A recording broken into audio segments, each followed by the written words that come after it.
Selamat petang, Saudara. KPK menggeledah rumah dinas dan kantor Menteri Pertanian Syahrul Yassin Limpo. Adakah peran atau keterlibatan Syahrul Yassin Limpo dalam dugaan kasus korupsi di Kementan yang ditangani oleh KPK? Kami akan mengulasnya nanti. Saudara, kami juga menyoroti Rakernas PDIP yang mengangkat tema soal kedaulatan pangan. Apakah isu kedaulatan pangan ini bisa menjadi amunisi memenangkan PDIP di pemilu mendatang? Lalu apakah cawapres Ganjar juga akan ditentukan di Rakernas ini? Ini juga akan jadi bahasan utama di Sapa Indonesia malam kali ini bersama saya, Friska Clarissa. Dan saya, Cindy Sistiarani.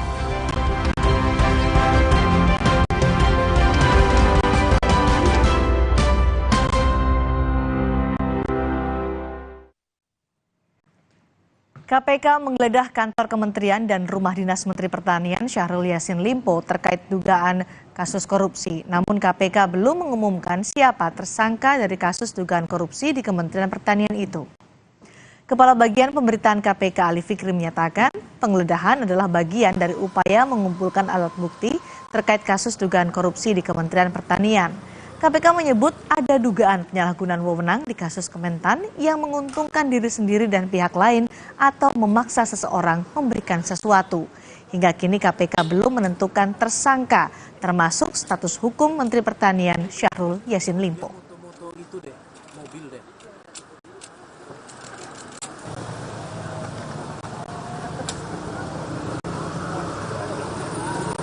Sejauh ini yang sedang kami lakukan proses penyidikannya terkait dengan perkara ini adalah berkaitan dengan dugaan korupsi. Ini kalau dalam konstruksi bahasa hukumnya ya, dengan maksud menguntungkan diri sendiri atau orang lain secara melawan hukum, atau dengan menyalahgunakan kekuasaannya memaksa seseorang memberikan sesuatu, begitu ya. Tapi yang pasti bahwa dalam proses penyidikan yang sedang KPK lakukan ini berbeda ya, karena di KPK itu kan ada SOP tersendiri. Dasarnya tentu di Undang-Undang KPK ada pasal 44, kemudian KUHP juga dipakai dalam hukum acaranya, begitu ya. Dalam proses penyidikan itu pasti kemudian ada pihak yang ditetapkan sebagai tersangka, begitu ya. Namun siapa tersangka atau para tersangka yang sudah ditetapkan tersebut pada saatnya nanti pasti kami akan umumkan secara resmi, begitu ya. Kamis malam hingga Jumat dini hari, KPK menggeledah rumah dinas Menteri Pertanian Syahrul Yassin Limpo di Kompleks Widya Chandra, Jakarta. Selain menemukan dokumen, KPK juga menyita uang puluhan miliar rupiah dalam bentuk rupiah hingga mata uang asing. Selain rumah dinas Menteri Pertanian, KPK juga menggeledah ruang Menteri Pertanian dan ruang Sekjen Kementerian Pertanian. Ditemukan antara lain sejumlah uang rupiah dan juga dalam bentuk mata uang asing. Ya. Juga beberapa dokumen ditemukan di sana seperti catatan keuangan dan juga pembelian beberapa aset yang bernilai ekonomis tentunya, serta dokumen lainnya yang terkait dengan perkara. Ditemukan juga barang bukti elektronik. Pertanyaan dari Mas Yam, berapa jumlahnya? Sekira sejauh ini puluhan miliar yang kemudian ditemukan dalam proses penggeledahan dimaksud. KPK telah menggeledah rumah dinas dan kantor Menteri Pertanian Syahrul Yassin Limpo. Penggeledahan di rumah dinas Menteri Pertanian disita sejumlah barang, antara lain uang miliaran rupiah dalam bentuk mata uang rupiah dan mata uang asing, catatan keuangan, dokumen pembelian aset, serta alat bukti elektronik.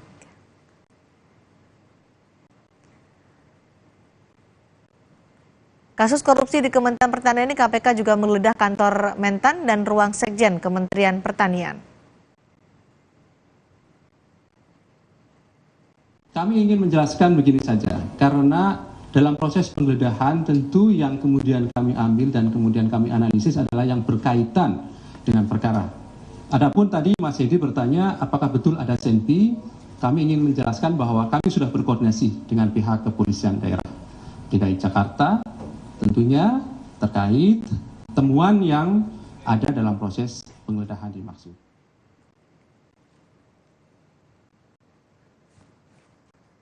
Selain rumah dinas, hari Jumat ini KPK juga menggeledah kantor Kementan. KPK menggeledah ruang Mentan serta ruang Sekjen Kementerian Pertanian, tapi hingga kini KPK belum mengumumkan hasil penggeledahan itu.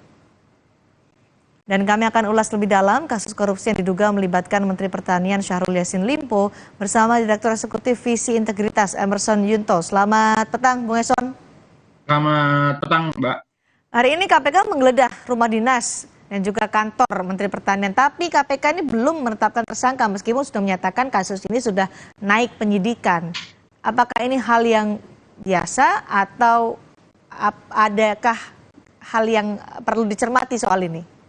Ya, memang di era Firly trennya seperti itu ya. Jadi beberapa kasus-kasus itu sebenarnya sudah ditetapkan sebagai tersangka, tapi pengumumannya itu biasanya beberapa hari atau beberapa minggu setelah penetapan tersangka tersebut. Nah, ini yang kemudian menimbulkan banyak pertanyaan gitu ya. Apakah status dari Pak Menteri Pertanian ini saat ini adalah tersangka atau belum begitu ya.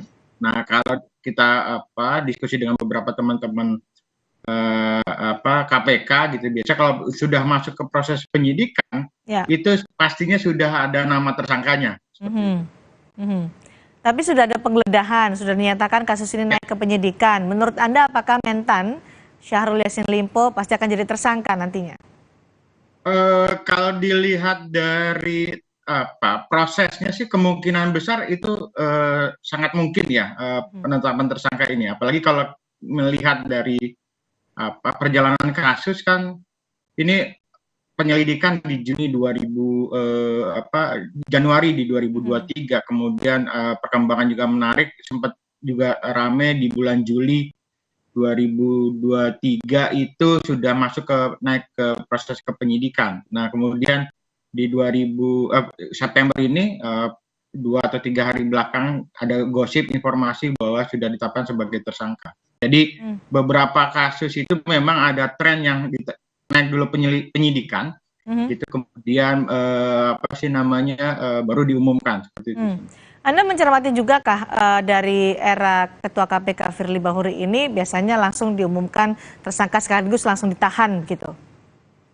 Ya, biasanya begitu ya. Ini kan problemnya begini, Pak Yassin Limpo ini kan beberapa kali sebenarnya ketika ada panggilan-panggilan tiba-tiba mendadak ada perjalanan dinas. Saya nggak tahu kenapa, juga pertanyaan seriusnya adalah KPK tidak melakukan pencegahan gitu ya, beberapa nama-nama yang dicurigai terlibat dalam kasus ini. Jadi kalau kita lihat di beberapa kasus kan ada durasi sekitar 6 bulan. Ada pencegahan dulu sebelum ditetapkan jadi tersangka biasanya ya Mas. Betul. Jadi cegah ke luar negeri. Nah, ini kan yang terjadi seperti itu. Jadi ketika mau dipanggil ternyata orangnya berada di luar negeri. Proses pemanggilan kemudian menjadi terhambat gitu. Itu yang kemudian harus jadi perbaikan KPK ke depan tuh, Mbak. Ada kelemahan kalau dari tren yang dilakukan atau tren selama kepemimpinan Firly Bahuri dengan penyidikan dulu tapi belum diumumkan tersangkanya, adakah kelemahan yang bisa dimanfaatkan oleh orang-orang yang tadi disasar, ditarget tapi belum segera diumumkan status hukumnya? Nah, ini kan sangat mungkin misalnya si pelaku melarikan diri ke luar negeri. Bayangkan misalnya kalau bukan Menteri Pertanian gitu ya yang dijerat dalam yang dibidik dalam kasus ini, apakah dia akan kembali atau tidak begitu. Jadi kalau tidak ada pencegahan gitu ya, cegah ke luar negeri, kemungkinan orang ini tidak kembali atau model seperti Harun Masiku sangat mungkin terjadi. Oke, Bung Eson, ini KPK juga belum mengungkap soal konstruksi kasus yang disebutkan oleh KPK, hanya ada dugaan memaksa pihak lain untuk memberikan uang, kemudian juga yang digeledah adalah ruangan Menteri Pertanian dan Sekjen Kementan. Apa yang bisa Anda duga atau Anda analisa kasus ini konstruksinya kemana dengan penggeledahan dan juga modus dugaan adalah memaksa untuk memberikan sejumlah uang? Ya, kalau dalam konstruksi hukum kan ini disebut sebagai pemerasan ya, upaya paksa untuk memberikan sesuatu ya. Jadi kalau misalnya kita lihat beberapa pemberitaan media kan itu mengarah bahwa ini ada saweran gitu ya untuk keperluan pribadi, diduga ya untuk keperluan pribadi menteri dan keluarganya, kemudian juga isu soal jual beli jabatan. Ini kan pilihannya adalah kalau bahasa kita orang Jakarta, kalau lo nggak ngasih gitu ya kemungkinan karirmu akan tamat. Nah ini yang kemudian dalam konstitusi hukum disebut sebagai pemerasan. Tidak ada pilihan lain selain yang diperas itu untuk memberikan sesuatu. Nah ini yang kemudian harus dicek lagi, makanya KPK melakukan proses penggeledahan dan menemukan uang-uang itu kemudian harus juga ditelusuri. Ini uangnya dapatnya dari mana? Aliran uangnya. Bisa masuk akal gitu ya bahwa ada uang-uang miliaran rupiah atau dalam bentuk mata uang asing yang ada di rumah. Dalam situasi saat ini kan semuanya harusnya masuk ke perbankan seperti itu. Anda mengamati apa yang kemungkinan terjadi di tubuh Kementerian Pertanian dengan tadi dugaan KPK ada upaya untuk memaksa pihak lain memberikan uang, kemudian juga diduga ada tindak pidana korupsi. Apa yang mungkin terjadi di tubuh Kementerian Pertanian soal tindak pidana korupsi ini? Jadi ini menunjukkan bahwa memang ada kelemahan di sistem pengawasan. Sistem pengawasan di sebuah lembaga termasuk dalam hal kementeriannya akan berhasil kalau top pimpinannya punya komitmen dalam hal pemberantasan korupsi. Kalau dia juga jadi bagian, ya itu wassalam ya, agak susah. Kita berharap misalnya kasus ini kan sebenarnya bisa diantisipasi, bisa diselesaikan di internal kalau memang pimpinannya punya komitmen anti korupsi. Ini kan selalu digembar-gemborkan juga menjadi sangat ironi bagi kita, misalnya Pak Yassin selalu klaim bahwa di Kementerian Pertanian itu WTP berkali-kali, kemudian WTP wajar tanpa pengecualian predikat dari BPK, kemudian juga ada beberapa unit gitu ya atau lingkup kerja di mana di kementerian yang itu menyandang wilayah bebas dari korupsi. Nah sayangnya kita lihat sebenarnya di pucuk sendiri itu bermasalah. Jadi fungsi pengawasan kalau pucuknya bermasalah itu agak susah karena fungsi pengawasan laporan-laporannya selalu ke atas gitu ya. Kalau artinya apa? Ini akan menjadi lemah kalau yang terlibat itu adalah top atau di level pimpinan di sebuah organisasi dalam hal ini Kementerian Pertanian.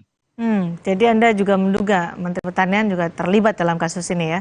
Karena ada dugaan ya lagi-lagi nih masih dugaan awal ya. Pertanyaannya kan kenapa juga KPK harus repot-repot mendatangi rumah Pak Menteri kalau orang ini juga tidak kuat gitu dugaan korupsi.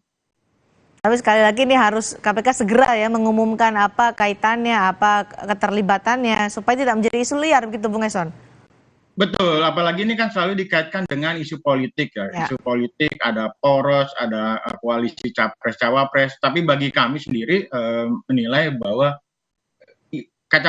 KPK harus menempatkan diri menggunakan kacamata kuda. Artinya perlu dikesampingkan soal isu-isu politik. Karena sepanjang dokumen bukti-bukti sudah cukup kuat, saya pikir KPK jangan ragu untuk menetapkan siapapun yang diduga terlibat, mau dari poros A, B, dan C, harusnya juga diproses kalau perlu ditetapkan sebagai tersangka. Jadi membuat kasus ini berlarut-larut itu kemudian menimbulkan kecurigaan juga bagi publik. Nah, tapi menurut Anda sudah tepatkah momen KPK untuk mengusut kasus ini sekarang di tahun politik? Kan kalau kasus ini naik ke proses penyelidikan kan jauh sebelum hingar-bingar politik ya. Jadi kalau merujuk beberapa informasi yang kita terima, ini kan Januari aja sudah masuk proses penyelidikan. Jadi itu kan belum ada nama-nama capres-cawapres yang kemudian ramai seperti yang terjadi di minggu-minggu ini. Jadi kalau sudah ada cukup bukti yang kuat, ya nggak perlu ragu tuh menetapkan siapapun yang juga terlibat sebagai tersangka. Oke, dengan segera ya, tidak mengambang seperti ini ya. Penyidikan sudah tapi belum ada tersangka, begitu Bung Eson?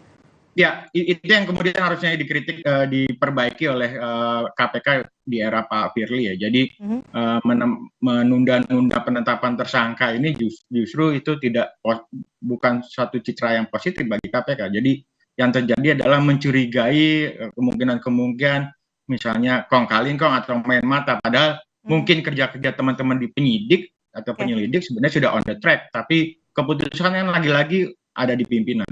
Soal amatan Anda di Kementerian Pertanian, apa yang kemungkinan terjadi di sana, dugaan tindak pidana korupsi dengan pemerasan itu yang disebutkan oleh juru bicara KPK Ali Fikri. Ya, kalau dilihat dari kasus-kasus ini kan ya tadi itu, jadi ada saweran permintaan, misalnya saya nggak tahu apakah gimana Mbak? Jual beli jabatan masuk dalam itu, apakah juga terjadi menurut pengamatan Anda? Di beberapa kasus kita lihat ya, kalau di kepala daerah itu satu hal yang lazim ya. Cuman kalau di kementerian itu saya mungkin ini case yang pertama. Biasanya di beberapa kasus-kasus saat ini kan sudah ada 13 ya, sebelum mungkin kasus yang ini ya, ada 13 menteri, rata-rata itu bermain di wilayah pengadaan barang dan jasa. Kemudian yang lain itu bicara soal pat gulipat terkait dengan dana operasional menteri. Nah, ini yang kemudian di kasus ada saweran terkait dengan pemenuhan biaya operasional diduga menteri dan keluarganya. Kemudian yang lain juga soal jabatan. Ini kan jabatan strategis di kementerian banyak ya. Ya ini yang kemudian patut ditenggarai gitu ya. Apakah untuk mempertahankan atau mempromosi atau untuk promosi itu kemudian terjadi praktek jual jabatan. Baik, ada yang harus dilakukan oleh KPK segera untuk mengumumkan tersangka karena sudah naik penyidikan, kemudian juga konstruksi kasusnya dibuka secara transparan kepada publik. Terima kasih Direktur Eksekutif Visi Integritas Emerson Yunto berbagi analisa bersama kami di Sapa Indonesia Malam hari ini. Selamat sore, Bung Eson. Ya. Saudara, PDI Perjuangan menggelar rapat kerja nasional keempat di G-Expo Kemayoran, Jakarta Pusat. Rakernas keempat PDI Perjuangan mengusung tema kedaulatan pangan. Ketua Umum PDI Perjuangan Megawati Soekarnoputri, Presiden Joko Widodo, Wapres Ma'ruf Amin, dan bakal calon Presiden Ganjar Pranowo hadir di pembukaan Rakernas PDI Perjuangan. Megawati menyebut konsep kedaulatan pangan menjadi hal pokok yang ditawarkan PDI Perjuangan di pemilu 2024 dan memenangkan Ganjar Pranowo sebagai Presiden. Kamera kami berikan kesempatan untuk mengambil gambar. Konsepsi kedaulatan pangan itulah yang ditawarkan PDI Perjuangan dalam pemilu tahun 2024 yang tinggal beberapa bulan lagi. PDI Perjuangan tidak akan pernah menyerah di dalam menjalankan politik kedaulatan pangan tersebut. Itulah komitmen pokok partai pada pemerintahan yang akan datang dengan memenangkan pemilu legislatif dan Bapak Ganjar Pranowo sebagai Presiden Republik Indonesia ke-8. Sanggup! Sanggup! Sanggup! Tidak hanya pidato soal kedaulatan pangan Indonesia ke depan, Ketua Umum PDI Perjuangan Megawati Soekarnoputri juga membutuh pembukaan dengan membaca pantun kepada seluruh kader partai. Orang kan suka apa ya, kayak bikin pantun. Saya coba-coba juga. Tolong dengarkan ya. Tapi ininya lain kalau Ibu. Jangan pernah gentar diterjang badai. Karena apapun. Karena apa? Badai pasti berlalu. Tepuk tangan yang meriah, sweet, dan matahari akan selalu terbit di ufuk timur, saudara-saudara sekalian. Terima kasih. Presiden Joko Widodo meminta bakal calon Presiden Ganjar Pranowo segera membuat kebijakan kedaulatan pangan setelah resmi dilantik menjadi Presiden.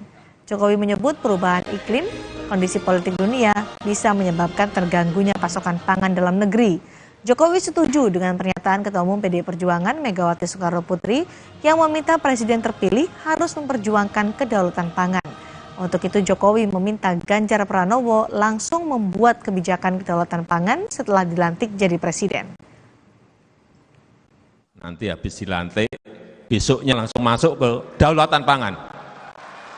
Nggak usah lama-lama. Rencananya disiapkan sekarang, begitu dilantik besok langsung masuk ke kerja kedaulatan pangan. Sehingga swasembada pangan, ketahanan pangan, kedaulatan pangan itu betul-betul kita miliki. Ngeri sekali kalau melihat cerita semua negara sekarang mengerim semuanya, tidak ekspor pangannya. PDI Perjuangan menggelar Rakernas keempat. Salah satu agendanya adalah membahas kemenangan Ganjar Pranowo di Pilpres 2024. Apakah akan ada kejutan pengumuman nama bakal capres pendamping Ganjar Pranowo? Kami akan membahasnya sesaat lagi.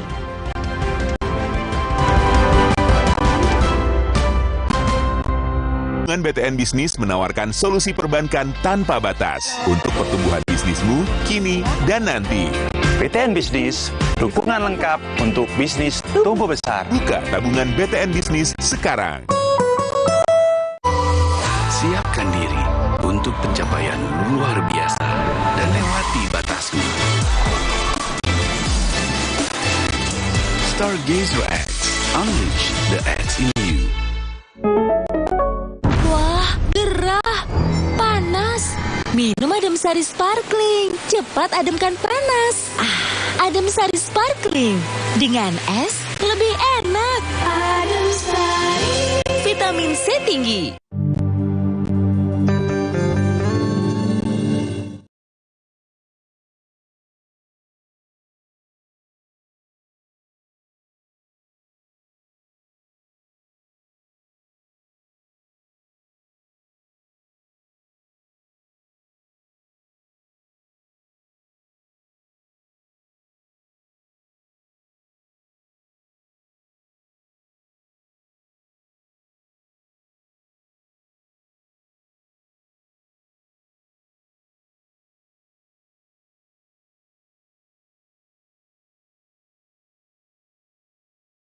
Pangan Indonesia ke depan, Ketua Umum PDI Perjuangan Megawati Soekarnoputri juga membutuh pembukaan dengan membaca pantun kepada seluruh kader partai.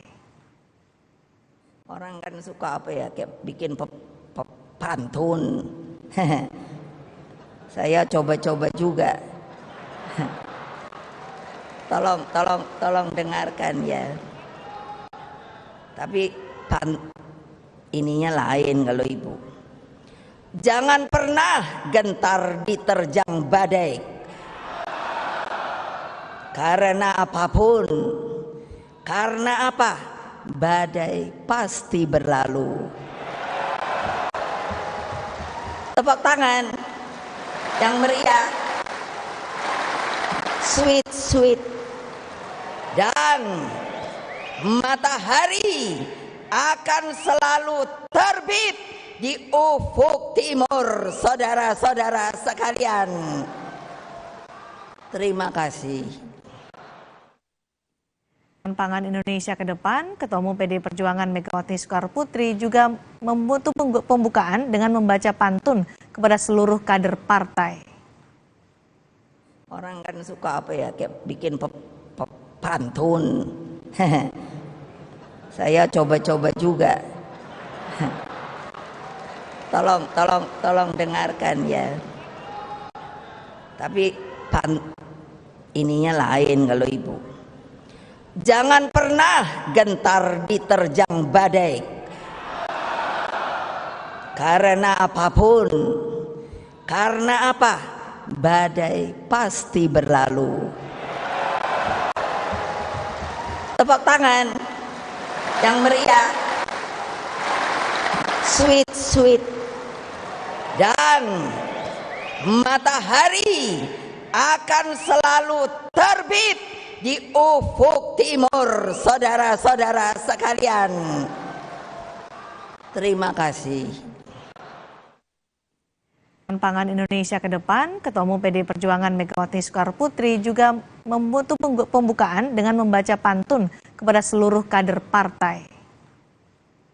Orang kan suka apa ya, kayak bikin Mendapatkan sumber mata air terbaik, Le Mineral melakukan ratusan eksplorasi. Setiap tetesnya mengandung mineral esensial seimbang yang penting untuk tubuh, galon yang selalu baru, dan bebas BPA.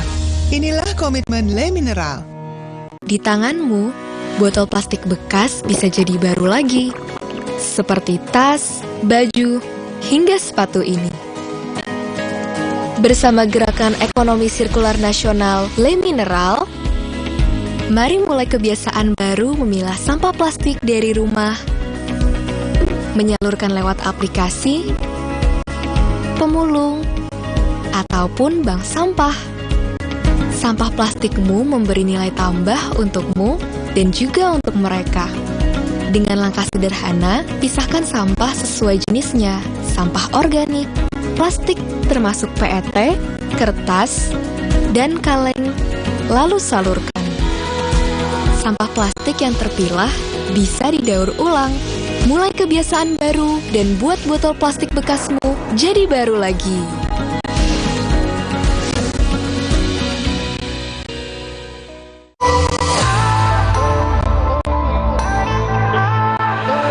Siapkan diri untuk pencapaian luar biasa dan lewati batasmu. Stargazer X, unleash the X in you.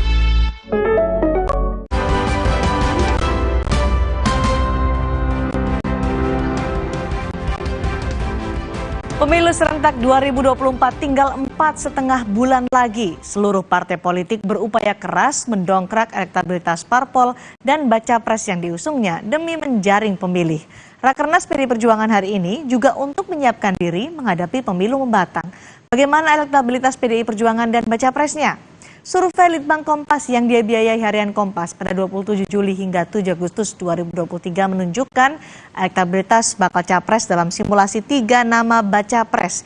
Ganjar Pranowo yang diusung PDI Perjuangan dan P3 memiliki elektabilitas 34,1%. Sementara elektabilitas baca pres Prabowo Subianto yang diusung Partai Gerindra, PAN, Golkar, dan Nasdem 31,3%. Sedangkan baca pres Anies Baswedan yang diusung Partai Nasdem, PKB, PKS, elektabilitasnya 19,2%. Maksud kami untuk Partai Gerindra adalah Prabowo Subianto adalah Gerindra, PAN, Golkar, dan Demokrat. Sedangkan Anies adalah Nasdem, PKB, dan PKS. Litbang Kompas juga melakukan survei terkait elektabilitas partai politik. Hasilnya elektabilitas PDI Perjuangan 24,4%, Gerindra 18,9%, PKB 7,6%, Golkar 7,2%, dan Demokrat 7%. Kinerja mesin parpol semakin bergerak kencang untuk mendapatkan hasil terbaik di pemilu serentak 2024. Tidak hanya pertarungan bakal capres, kontestasi pemilu 2024 juga pertarungan antar partai politik. Apakah PDI Perjuangan mempertahankan posisi pemenang pemilu di 2024 nanti? Rekan kami, Yasir Nenek Ama, akan membahasnya usai tayangan berikut ini. PDI Perjuangan menggelar rapat kerja nasional keempat. Sejumlah hal masuk agenda, pembekalan para caleg hingga agenda strategis pemenangan Ganjar Pranowo di Pilpres 2024. Ketua Umum PDI Perjuangan Megawati Soekarnoputri banyak bicara soal kedaulatan pangan. Megawati menyebut konsep kedaulatan pangan menjadi hal pokok yang ditawarkan PDI Perjuangan dalam pemilu 2024 dan memenangkan Ganjar Pranowo sebagai presiden. Konsepsi kedaulatan pangan itulah yang ditawarkan PDI Perjuangan dalam pemilu tahun 2024 yang tinggal beberapa bulan lagi. PDI Perjuangan tidak akan pernah menyerah di dalam menjalankan politik kedaulatan pangan tersebut. Itulah komitmen pokok partai pada pemerintahan yang akan datang dengan memenangkan pemilu legislatif dan Bapak Ganjar Pranowo sebagai Presiden Republik Indonesia ke-8. Sanggup! Sanggup! Sanggup! Presiden Joko Widodo menanggapi pidato Ketua Umum PDI Perjuangan Megawati Soekarnoputri soal pangan. Jokowi mengaku telah bisik-bisik ke baca pres Ganjar Pranowo untuk langsung membuat kebijakan kedaulatan pangan jika Ganjar dilantik jadi presiden. Nanti habis dilantik, besoknya langsung masuk ke kedaulatan pangan. Nggak usah lama-lama. Perencanaannya disiapkan sekarang, begitu dilantik besok langsung masuk ke kerja kedaulatan pangan. Sehingga swasembada pangan, ketahanan pangan, kedaulatan pangan itu betul-betul kita miliki. Ngeri sekali kalau melihat cerita semua negara sekarang mengerim semuanya, tidak ekspor pangannya. Yang terhormat, Baca Pres Ganjar Pranowo berjanji akan Pranowo melanjutkan kebijakan Jokowi soal kedaulatan pangan. Ganjar menilai Presiden Joko Widodo sudah meletakkan pondasi pertumbuhan yang kuat dan harus dilanjutkan. Presiden Republik Indonesia, Insinyur Joko Widodo,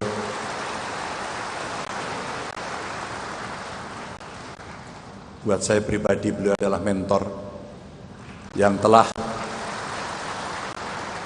memberikan banyak sekali pelajaran sehingga kami mendapatkan banyak ruang untuk bisa belajar. Pertanian dan perikanan saat ini memang menyumbang sekitar 11% PDB.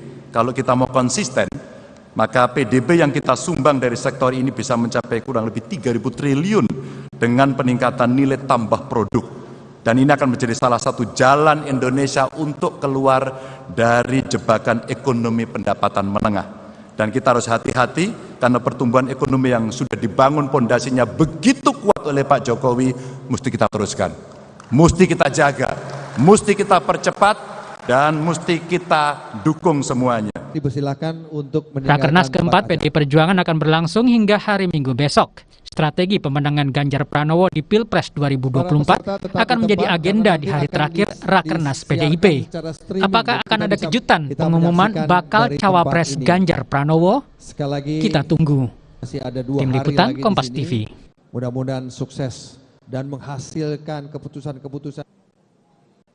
Ya saudara, PDI Perjuangan menggelar Rakernas keempat. Menariknya, tema yang diangkat adalah terkait dengan kedaulatan pangan. Kenapa tema ini diangkat? Bukannya tema soal pemilu. Karena kalau kita berbicara ini persiapannya sudah semakin mendekati pemilu di 2024. Apalagi di bulan Oktober mendatang kan akan ada pendaftaran Capres dan Bacawapres. Kita bahas terkait dengan apa saja yang dibahas dalam Rakernas PDIP yang keempat ini. Bersama saya sudah hadir Sekjen PDI Perjuangan, Mas Hasto Kristianto. Salam sehat, Mas Hasto. Sehat. Selamat malam, Mas Yasir. Ya, Mas Hasto, ini kalau kita berbicara semua partai ini sibuk mempersiapkan pemilu begitu kan, tidak hanya pileg tapi juga pilpres begitu. Tapi kenapa akhirnya PDIP mengambil tema yaitu kedaulatan pangan untuk kesejahteraan rakyat di Rakernas keempat ini, Mas? Justru ini hal yang sangat fundamental dari pemilu. Tadi Bu Mega menyampaikan pangan itu nafas kehidupan. Mati hidupnya suatu bangsa sangat ditentukan oleh pangan, dan kemudian ada suatu idealisme dari PDI Perjuangan untuk mengingatkan bahwa di dalam pemilu kita tidak hanya bicara figur calon presiden, calon wakil presiden dengan berbagai dansa politik, tetapi yang sangat penting adalah komitmen terhadap masa depan, komitmen di dalam menyelesaikan masalah rakyat, dan hal yang paling fundamental itu adalah pangan.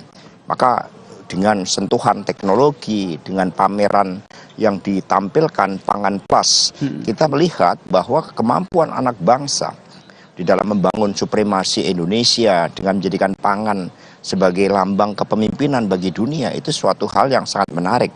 Dan tadi begitu berbicara pangan, ternyata antara Bung Karno, Ibu Mega, Pak Jokowi, Pak Ganjar itu satu nafas. Bahkan Presiden Jokowi langsung mengatakan kan 1 hari setelah dilantik langsung bergerak untuk kedaulatan pangan. Itu kan pesan ideologis tetapi juga dikombinasikan dengan visi teknis dari Pak Jokowi yang luar biasa. Ya, kalau kita berbicara soal kedaulatan pangan, ini kan sebenarnya sudah menjadi hal yang harusnya sudah dilakukan oleh PDIP di era Joko Widodo 10 tahun sebelumnya. Nah, yang menjadi PR, yang sebenarnya hal-hal yang harus dilakukan ke depannya terkait dengan kedaulatan pangan ini seperti apa untuk Indonesia? Nah, justru Pak Jokowi sudah meletakkan suatu fondamen kemajuan yang luar biasa.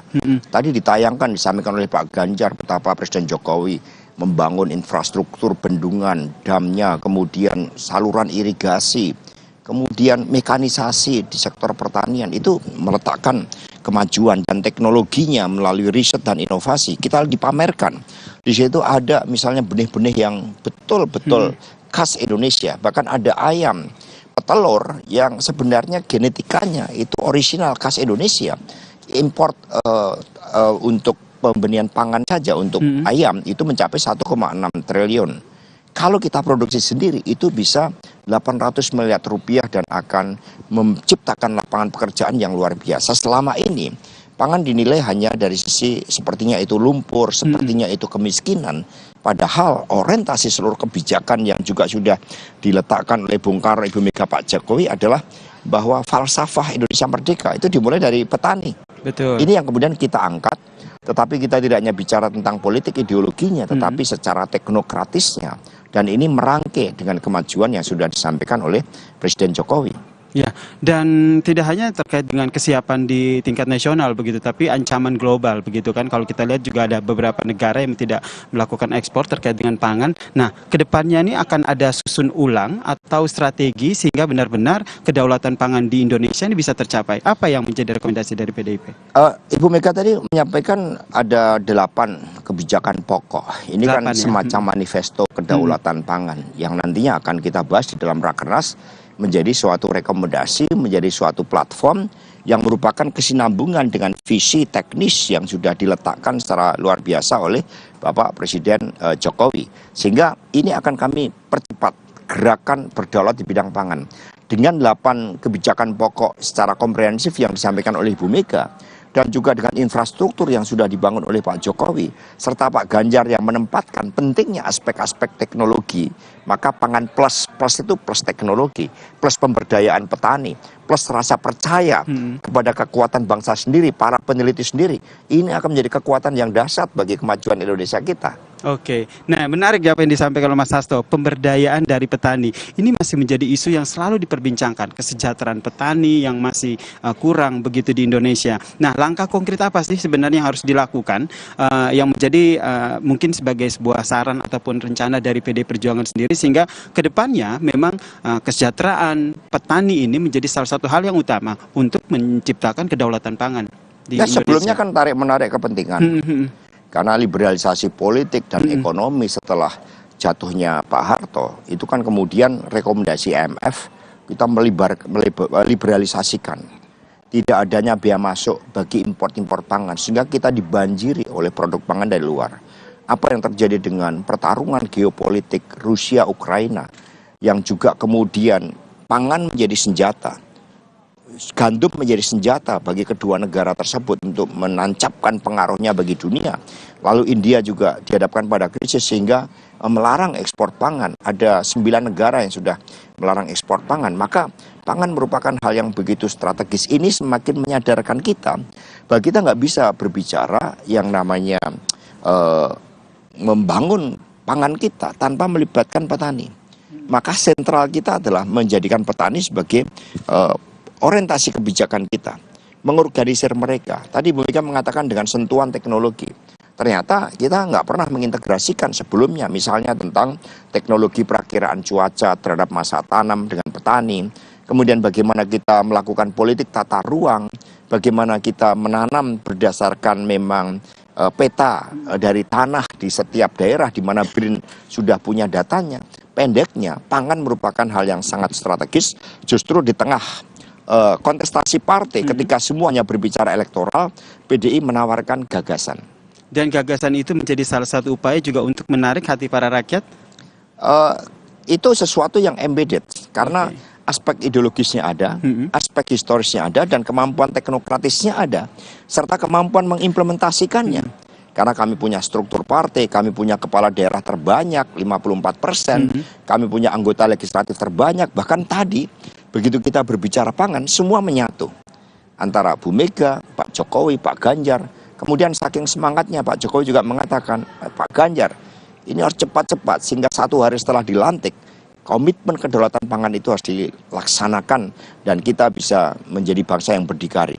Di samping kita ada pameran, di situ ada pengolahan sorghum. Di situ ada kemampuan kita untuk mencukupi daging dengan cara kita sendiri tanpa menggantungkan pada impor. Tetapi selama ini tarik-menarik kepentingan dengan mafia impor itu kan begitu kuat. Meskipun Pak Jokowi terus mencoba memerangi hal itu. Iya, karena kalau kita berbicara soal pangan ini tidak hanya soal beras begitu ya, tapi banyak kebutuhan pangan yang lainnya memang harus terpenuhi. Dan yang juga menarik adalah ini terkait dengan Rakernas PDIP ini tentu yang dibahas tidak hanya soal temanya yaitu kedaulatan pangan, tapi tentu harus membahas soal persiapan, bagaimana persiapan Pilpres dan juga Pileg pastinya. Oh pasti, karena hari pertama kita bicara pangan hari ini. Kemudian besok kami sudah berbicara tentang pemilu legislatif. Bagaimana pemenangan di setiap dapil, bagaimana pergerakan seluruh calon anggota legislatif untuk mensosialisasikan Pak Ganjar Pranowo, bahwa kepemimpinan Pak Ganjar merupakan kesinambungan estafet kepemimpinan dari Pak Jokowi. Kemudian pada hari Minggu kami akan membahas tentang strategi Pilpres. Ini satu nafas, hari ini narasinya, dan ini sudah digodok sebelumnya. Baik. Kita sudah mengadakan banyak FGD dengan para pakar. Nah ini juga yang menarik nih, saudara, terkait dengan Pilpres. Siapakah yang akan mendampingi Ganjar Pranowo nih ya menjadi bacawa pres? Apakah ini yang akan juga dibahas di Rakernas ini? Kita tahan dulu ya Mas Hasto ya. Kita akan perbincangkan usai jeda berikut ini. Tetaplah bersama kami di Sapa Indonesia Malam.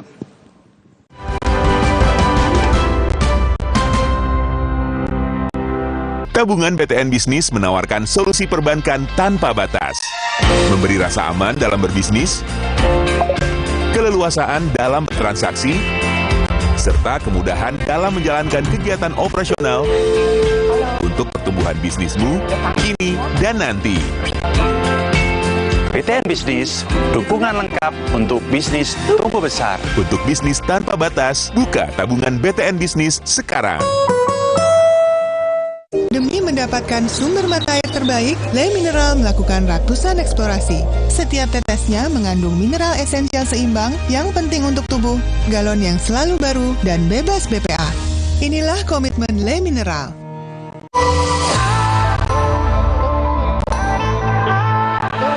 Siapkan diri untuk pencapaian luar biasa dan lewati batasmu. Stargazer X, unleash the X in you. Tabungan BTN Bisnis menawarkan solusi perbankan tanpa batas untuk pertumbuhan bisnismu kini dan nanti. BTN Bisnis, dukungan lengkap untuk bisnis tumbuh besar. Buka tabungan BTN Bisnis sekarang. Demi mendapatkan sumber mata air terbaik, Le Mineral melakukan ratusan eksplorasi. Setiap tetesnya mengandung mineral esensial seimbang yang penting untuk tubuh, galon yang selalu baru, dan bebas BPA. Inilah komitmen Le Mineral.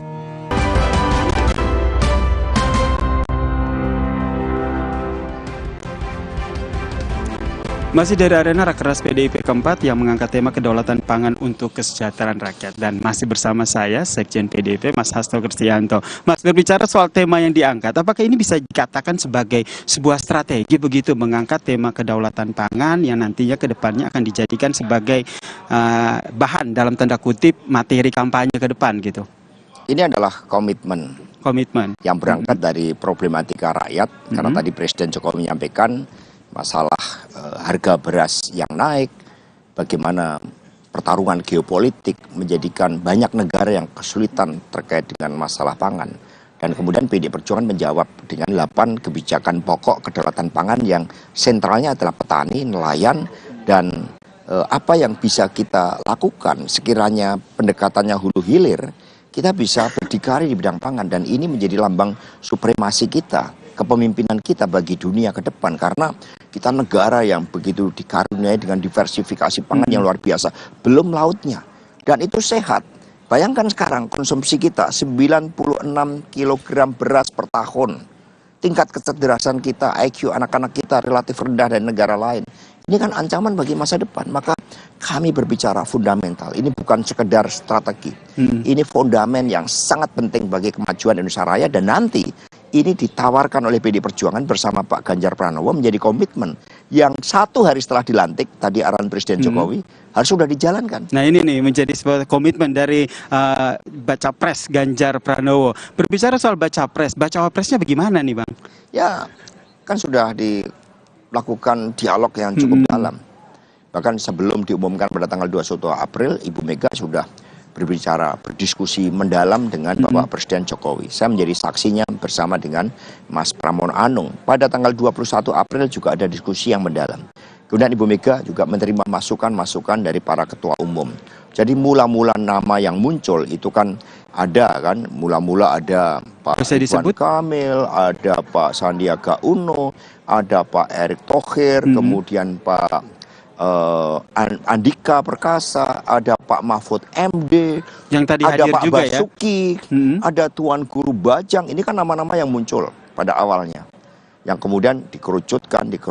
Kita lihat bagaimana respon dari rakyat, bagaimana respon dari partai sendiri, dari tokoh-tokoh masyarakat. Kita lihat aspek elektoralnya, tapi yang penting adalah komitmennya bagi masa depan, kesesuaian duit tunggal dengan Pak Ganjar Pranowo. Kesesuaian ini sudah ditemukan belum? Nama udah mengerucut. Nanti momentumnya dari Ibu Megawati Soekarno Putri untuk diumumkan pada pada ya kalkulasi waktu yang tepat, resultante dari berbagai aspek. Ini kalau berbicara soal mengerucut nih Mas Hasto, kalau mengerucut kan bisa menjadi 3 jadi 2 begitu. Ini mengerucut menjadi berapa nama? Nah, atau terakhir sudah Mbak satu Puan nama? kan menyampaikan sudah mengerucut menjadi 5 nama.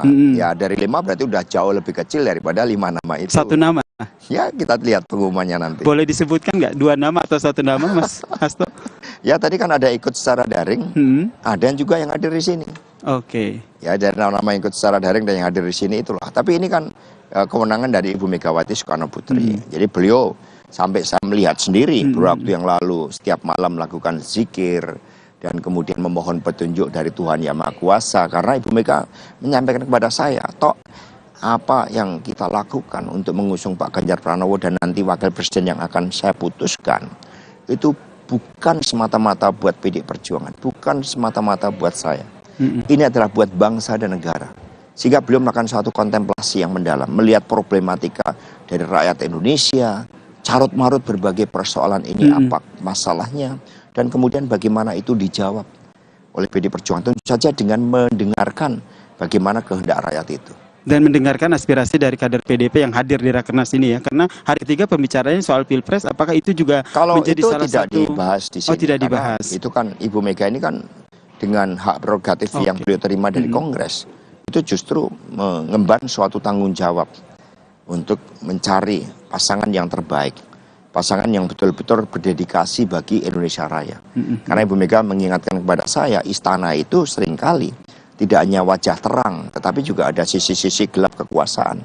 Maka diperlukan sosok yang baik dan bijaksana yang baik, yang berkomitmen total untuk kemajuan Indonesia kita. Maka hari ini kita landasi dengan petani, dengan nelayan, yang juga dengan buruh tadi Bu Mega menjelaskan, meskipun karakternya berbeda-beda satu sama lain, tetapi oleh sentuhan politik yang berpihak, dari hulu ke hilir melalui risetnya, melalui penguasaan ilmu pengetahuan, penggemblengan sumber daya manusia Indonesia agar punya daya juang, kita bisa menjadi hebat dari masalah pangan. Padahal kita punya yang lain. Kita punya laut, kita punya tambang, tetapi skala prioritas yang terpenting adalah pangan ini kita harus berdaulat. Pangan ini yang harus berdaulat, dan ini akhirnya menjadi salah satu tema besar begitu yang diangkat dalam Rakernas PDIP keempat ini. Namun apapun yang sudah disusun begitu kan, rancangan yang merupakan kebijakan, tentu harapannya bisa dilanjutkan. Nah, keberlanjutan ini yang harus dipastikan oleh PDIP. Baca Pres Ganjar bisa memenangkan periode selanjutnya. Nah, ini yang menjadi strateginya kan seperti apa ini? Ya, strateginya ini kan intinya memenangkan hati rakyat. Iya. Tetapi rakyat kan harus mengenal dulu. Maka ini dengan Rakernas ini seluruh 3 pilar partai bergerak semakin masif. Apalagi dengan arahan dari Pak Jokowi tadi, sehari setelah dilantik itu harus mempercepat kedaulatan pangan itu untuk dijalankan, dan merupakan kesinambungan visi teknokratis yang sudah dijalankan dengan sangat baik oleh Presiden Jokowi. Artinya ini kan arahan dari beliau yang harus kami jabarkan. Itu juga menjadi bagian dari strategi, bahwa kami bukan strategi yang asal-asalan lalu mengatakan memberikan makan gratis. Makan gratis kalau itu semuanya import. Tapi kami hal yang lebih fundamental. Bagaimana kami berpihak pada petani, pada nelayan, tetapi melalui pendekatan dari risetnya, dari semangat berdikarinya, dari menempatkan petani nelayan sebagai sentrumnya, kami memberikan sistem pangan yang menjanjikan jalan kemakmuran bagi Indonesia Raya kita. Itu yang ditawarkan oleh PDI, itu bagian dari strategi. Tinggal nanti komunikasi politiknya bagaimana, door to door-nya bagaimana. Dan untuk Pilpres, kami kan punya tim pemenangan nasional yang handal. Ada Pak Arsyad Rashid, ada Pak Andika Perkasa, ada Pak Gatot Edi Pramono, Tuan Guru Bajang, Beni Ramdhani, Pak Ahmad Basarah, dan kemudian Mas Prananda, Mbak Puan Maharani, itu hampir setiap hari. Iya, jadi mesinnya itu sudah siap, tinggal menambahkan beberapa hal yang belum lengkap, termasuk baca di wapres daerah-daerah gitu ya. Karena hari ini kami keluarkan instruksi kepada partai politik pengusung Pak Ganjar agar pembentukan tim pemenangan di daerah itu segera dilakukan. Nah, ketika syarat-syarat secara struktural ini sudah dipenuhi, visi misi sudah selesai, dan kemudian strategi komunikasinya itu sudah selesai, relawannya masing-masing sudah sangat jelas segmennya, maka disitulah momentum yang tepat untuk mengumumkan siapa yang akan mendampingi Pak Ganjar. Oke, momentum yang tepat. Dan lagi-lagi balik lagi ini tergantung dari keputusan dari Ketum PDIP Megawati Soekarno Putri, Ibu Mega ya. Karena aspek resultantennya kan tidak hanya Bu Mega. Misalnya terhadap tim pemenangan itu kan berada di Pak Arsyad. Kemudian kalau bagaimana partai-partai menyiapkan pembentukan tim pemenangan daerah, berarti kan kita melibatkan P3, Perindo dan Hanura. Itu resultantennya. Kemudian juga melihat momentum politiknya. Istilahnya kita menanam saja, itu kan melihat cuacanya. Jangan sampai pas kita menanam padi, kemudian musim kering berkepanjangan. Iya. Maka ketika diumumkan, itu betul-betul indeks sahamnya meningkat. Kemudian ada antusiasme dari rakyat. Wah, ini memang pasangan yang mendampingi Pak Ganjar. Padahal Pak Ganjar sendiri itu sudah berprestasi, kepemimpinannya rendah hati, keluarganya itu juga menjadi teladan, anaknya Mas Alam Ganjar itu juga menjadi sesuatu yang surprise bagi anak-anak muda, Bu Siti Atikoh, sehingga nanti ada momentum, ada elemen of surprise-nya ketika elemen of surprise-nya nih. Kalau Mas Hasto ini kan senang dengan kode-kode begitu ya. Nah, kalau pertanyaan saya, apakah baca pres yang nantinya dipilih oleh Ganjar itu hadir tadi di Rakernas? Bisa dijawab nggak, Mas?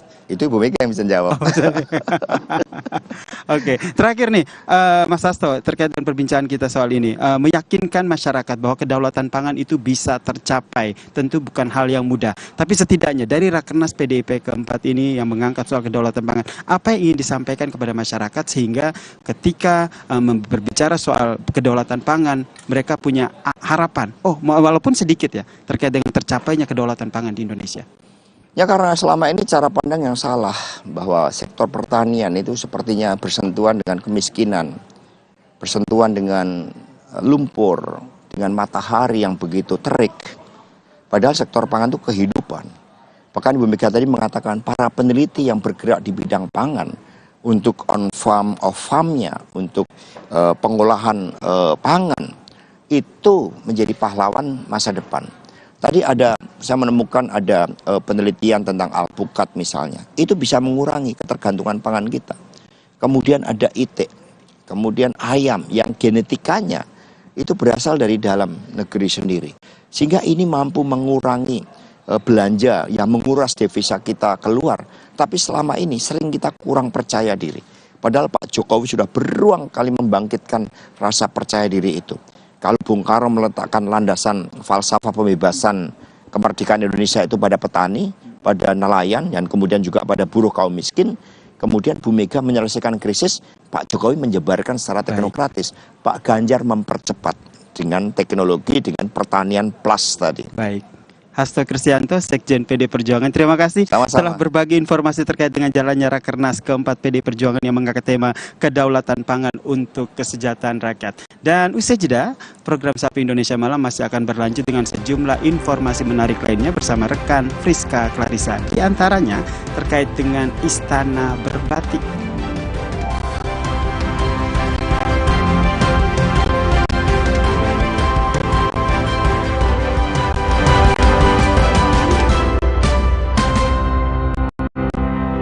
Gimana aku tahu Enfagrow E+ adalah pilihan terbaik untuk Dante?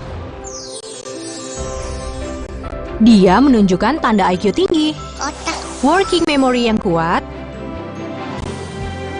memiliki problem solving skill, critical thinking, dan communication skill yang baik. Yuk Mam, bantu optimalkan IQ-nya dengan Enfagrow E+ MFGM Pro. Siapkan diri untuk pencapaian luar biasa. Stargazer X, unleash the X in you. Aduh, panas dalam nih, atau tenggorokan kering. Apa sariawan? Bau mulut lagi, cewek bisa kabur. Aku ada adem sari. Cepat ademnya, adem sari. Minum dulu biar nggak capek. Makan Nutri-Benecol.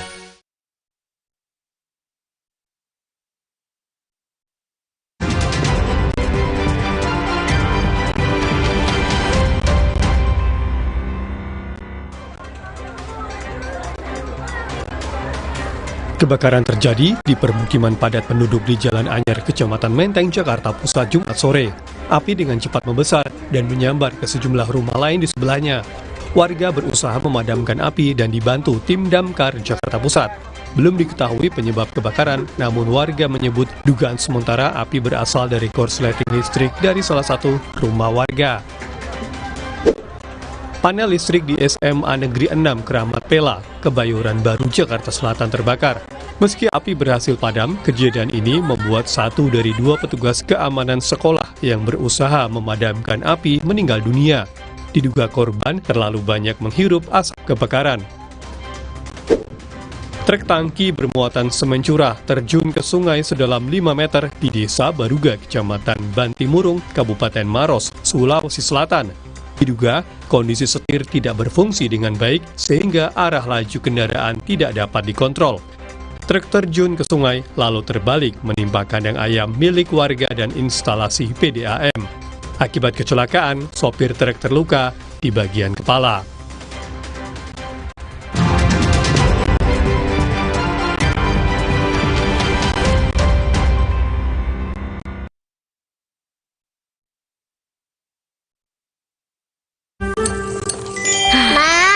Minum dulu biar nggak capek. Senang kan melihat anak tumbuh dengan baik bersama Morinaga Cilgo, nutrisi berkualitas untuk dukung daya tahan tubuh, bantu tumbuh kembangnya. Morinaga Cilgo.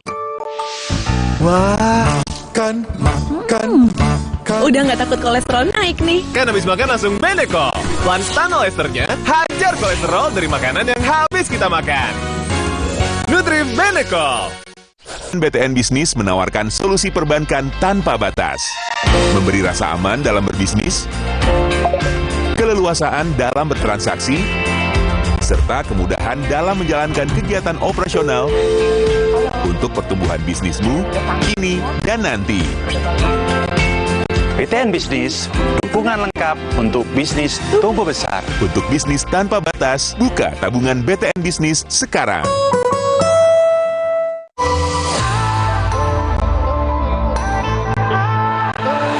Siapkan diri untuk pencapaian luar biasa dan lewati batasmu. Stargazer X, unleash the X in you. Kini usaha ragu untuk liburan. Jadwalmu bisa diatur dengan mudah. Harga jujur bukanlah janji. Barisan diskon bikin happy. Bersama Tiket.com, bulatkan tiketmu. Demi mendapatkan sumber mata air terbaik, Le Mineral melakukan ratusan eksplorasi. Setiap tetesnya mengandung mineral esensial seimbang yang penting untuk tubuh, galon yang selalu baru, dan bebas BPA. Inilah komitmen Le Mineral.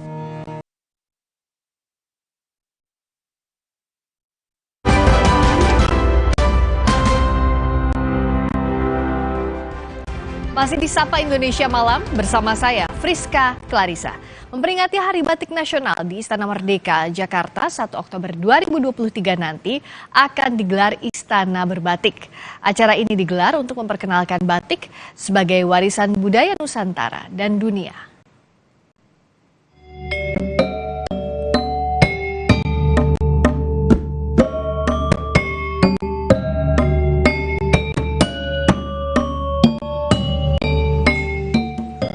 Memperingati Hari Batik, Kementerian Pariwisata dan Ekonomi Kreatif 1 Oktober 2023 akan menggelar Istana Berbatik di Istana Merdeka, Jakarta.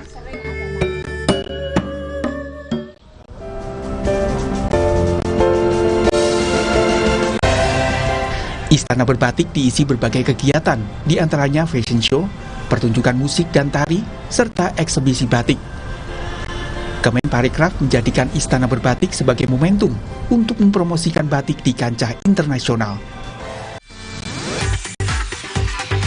2 Oktober 2009, UNESCO menetapkan batik Indonesia sebagai warisan budaya tak benda. Sejak itu, setiap tanggal 2 Oktober diperingati sebagai Hari Batik Nasional.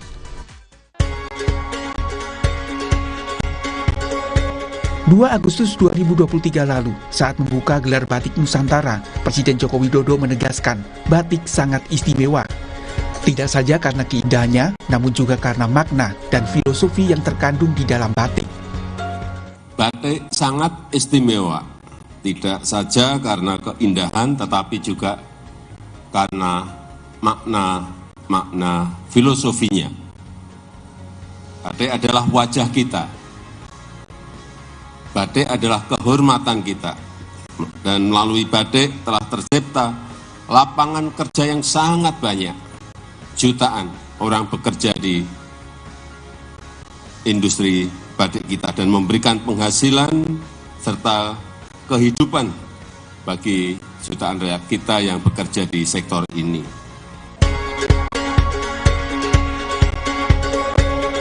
Batik merupakan warisan budaya Nusantara yang memiliki nilai dan perpaduan seni yang tinggi, serta syarat makna filosofis dan simbol penuh makna.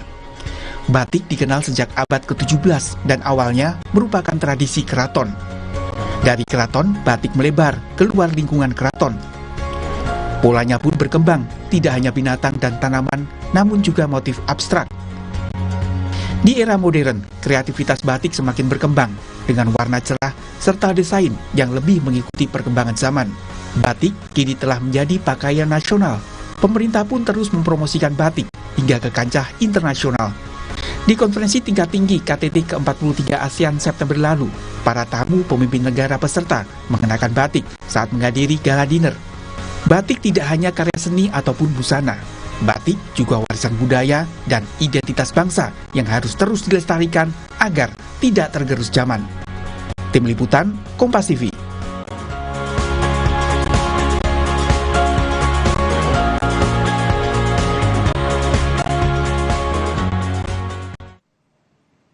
Seperti apa nantinya Istana Berbatik berlangsung? Kita akan membahasnya malam ini bersama Wakil Menteri Pariwisata dan Ekonomi Kreatif Angela Tanusudibyo serta Sekretaris Kementerian BUMN Rabin Idrajat Hatari. Selamat malam Mbak Angela, Mas Rabin, sehat selalu ya. Selamat malam Mbak Friska. Selamat malam, senang sekali lihat Mbak Angela dengan Mas Rabin juga sudah berbatik hari ini.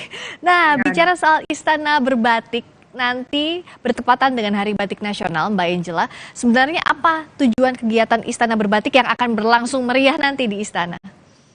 Ya, jadi Mbak Friska, kita akan mengadakan Istana Berbatik dalam rangka Hari Batik Nasional nanti pada tanggal 1 Oktober, jadi memang sehari sebelum Hari Batik Nasional itu sendiri, jam 7 malam, waktu Indonesia Barat.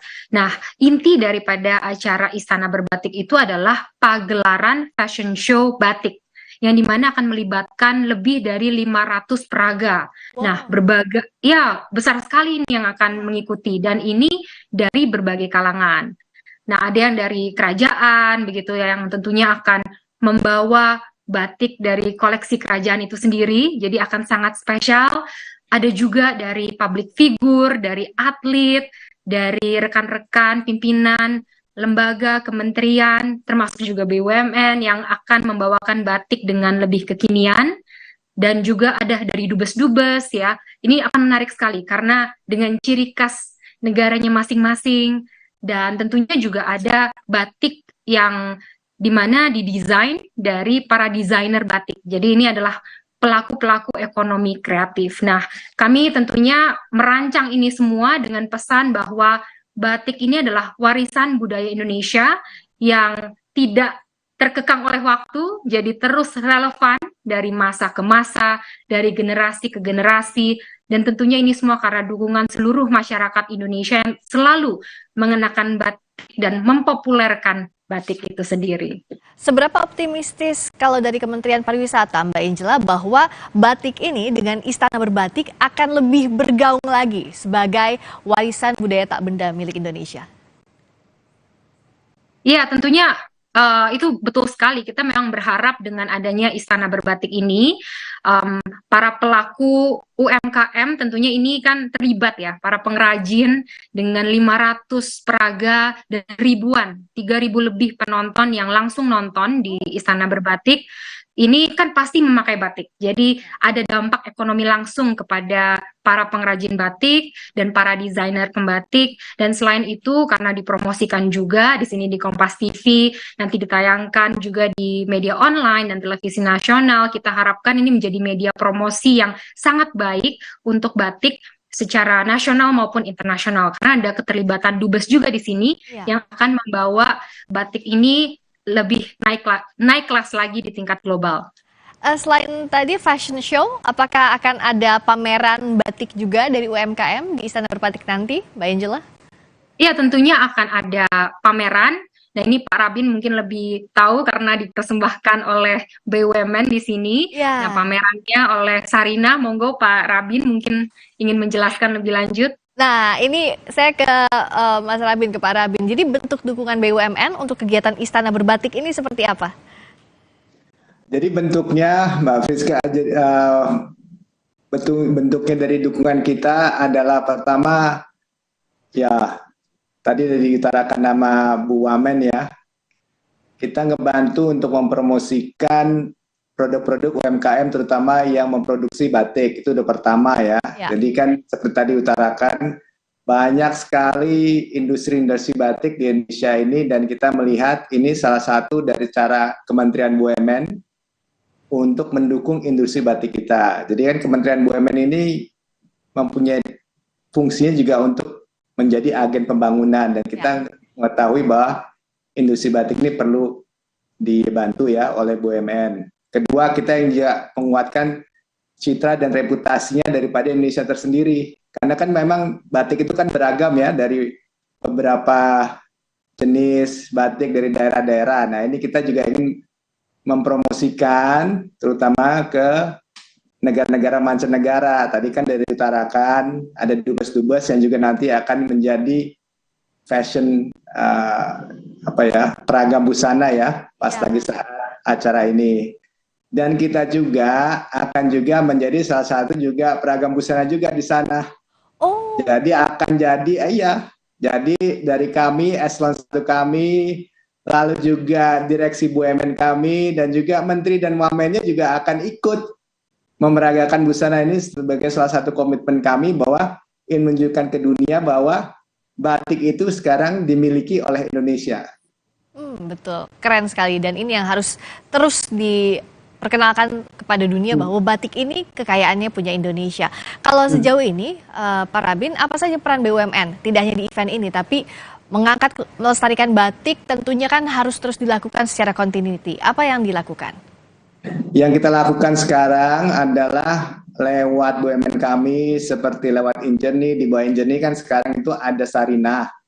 Jadi di Sarinah ini kita banyak mempromosikan batik-batik ya, terutama di airport-airport, di mana kan sekarang sudah ada gerai-gerai Sarinah di seluruh airport di Indonesia. Bahkan juga Sarinah sudah bekerja sama dengan duty free dari luar negeri untuk juga bisa mempromosikan batik di luar negeri, Mbak. Jadi itu salah satu caranya. Kedua, kita juga bekerja sama dengan IO-IO internasional untuk juga bisa melakukan kerjasama untuk memperagakan busana batik luar negeri. Seperti contoh, baru kira-kira sebulan lalu itu ada fashion show di New York, di mana BUMN juga mendukung untuk peragaan busana batik di New York. Jadi sudah melanglang ke mancanegara, batik Indonesia ini termasuk dalam kegiatan Istana Berbatik. Mbak Angela, dari 500 lebih peraga, lalu 3.000 lebih yang akan hadir, apa capaian di bidang ekonomi kreatif yang ingin dicapai melalui kegiatan ini?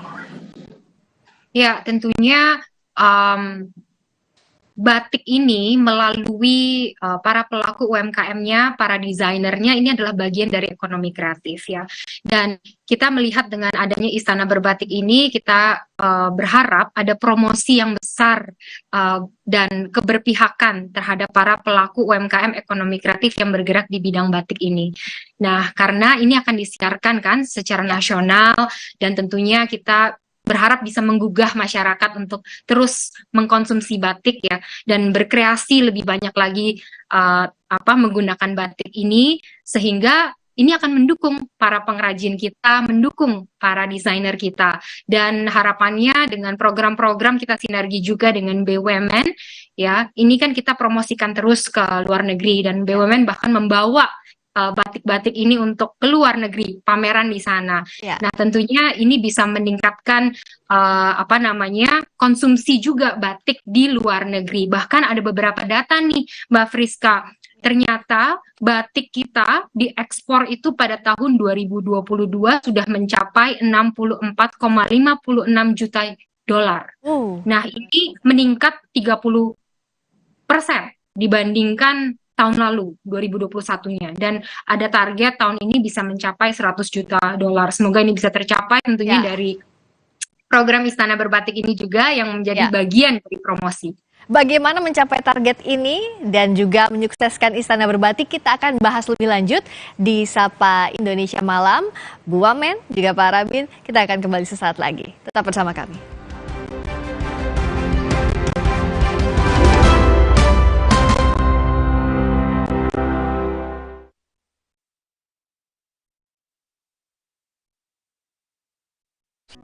Di tanganmu, botol plastik bekas bisa jadi baru lagi.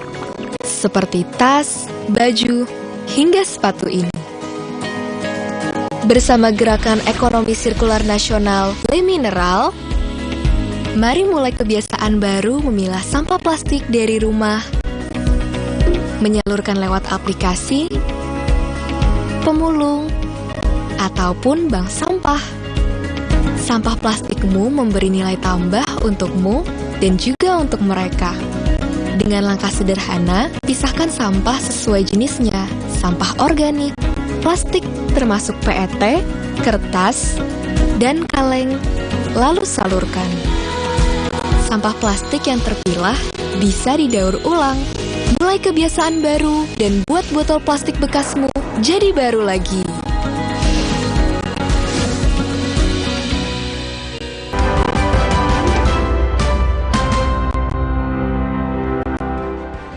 Kita masih membahas soal Istana Berbatik bersama Wakil Menteri Pariwisata dan Ekonomi Kreatif Angela Tanusudibyo serta Sekretaris Kementerian BUMN Rabin Indrajat Hatari.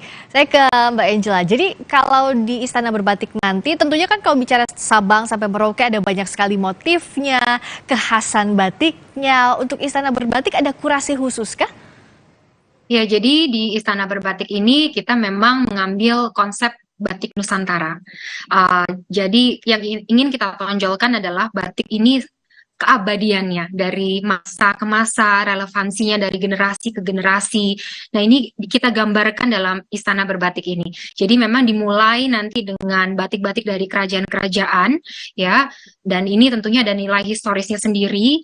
Lalu juga akan ada batik-batik yang lebih kekinian, dan juga ada batik-batik yang direpresentasikan oleh para gubernur.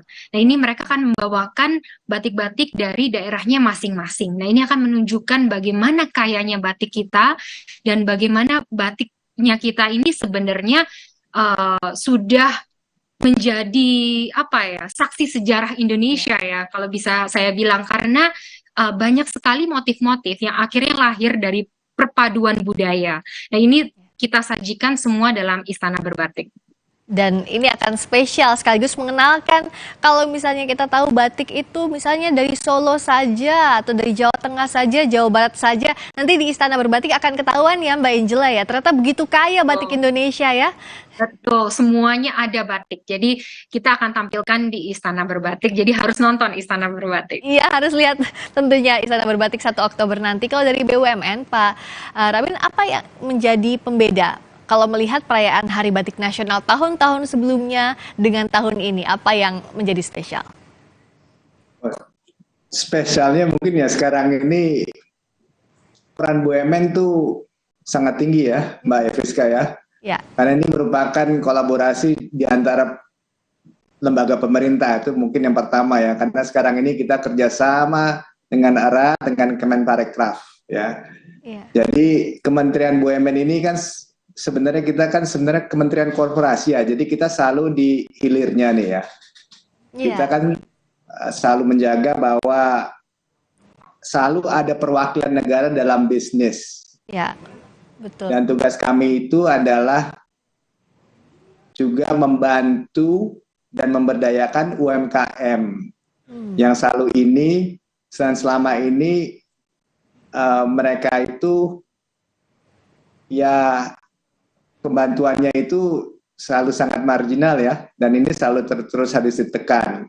Jadi itu perannya BUMN di sini dan Kementerian BUMN. Jadi oleh karena itu BUMN tahun ini untuk Hari Batik Nasional perannya sangat tinggi karena kita tidak hanya melihat ini sebagai event ya, tapi kita melihat ini sebagai salah satu launch di mana nanti ke depannya akan ada pendanaan dari BUMN untuk industri batik. Kita juga akan rencananya membantu untuk industri-industri batik ini untuk mendapatkan akses pasar ke luar negeri, itu penting ya.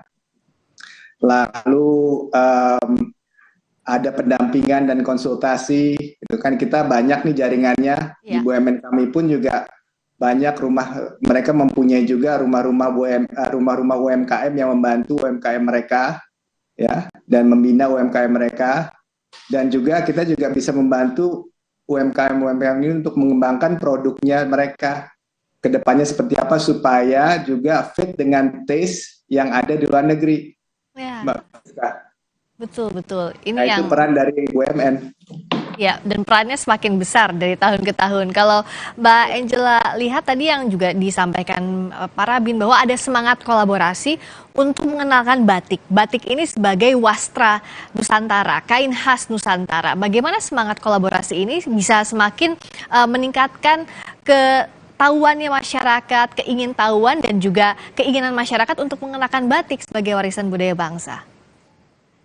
Ya, banyak ya kolaborasi dan yang sudah kita lakukan juga. Seperti contohnya, mungkin Pak Rabin bisa diceritakan itu. Kereta cepat aja juga mengenakan ini ya, mengenakan batik kan ya Pak ya? Ya, itu luar betul, biasa sekali.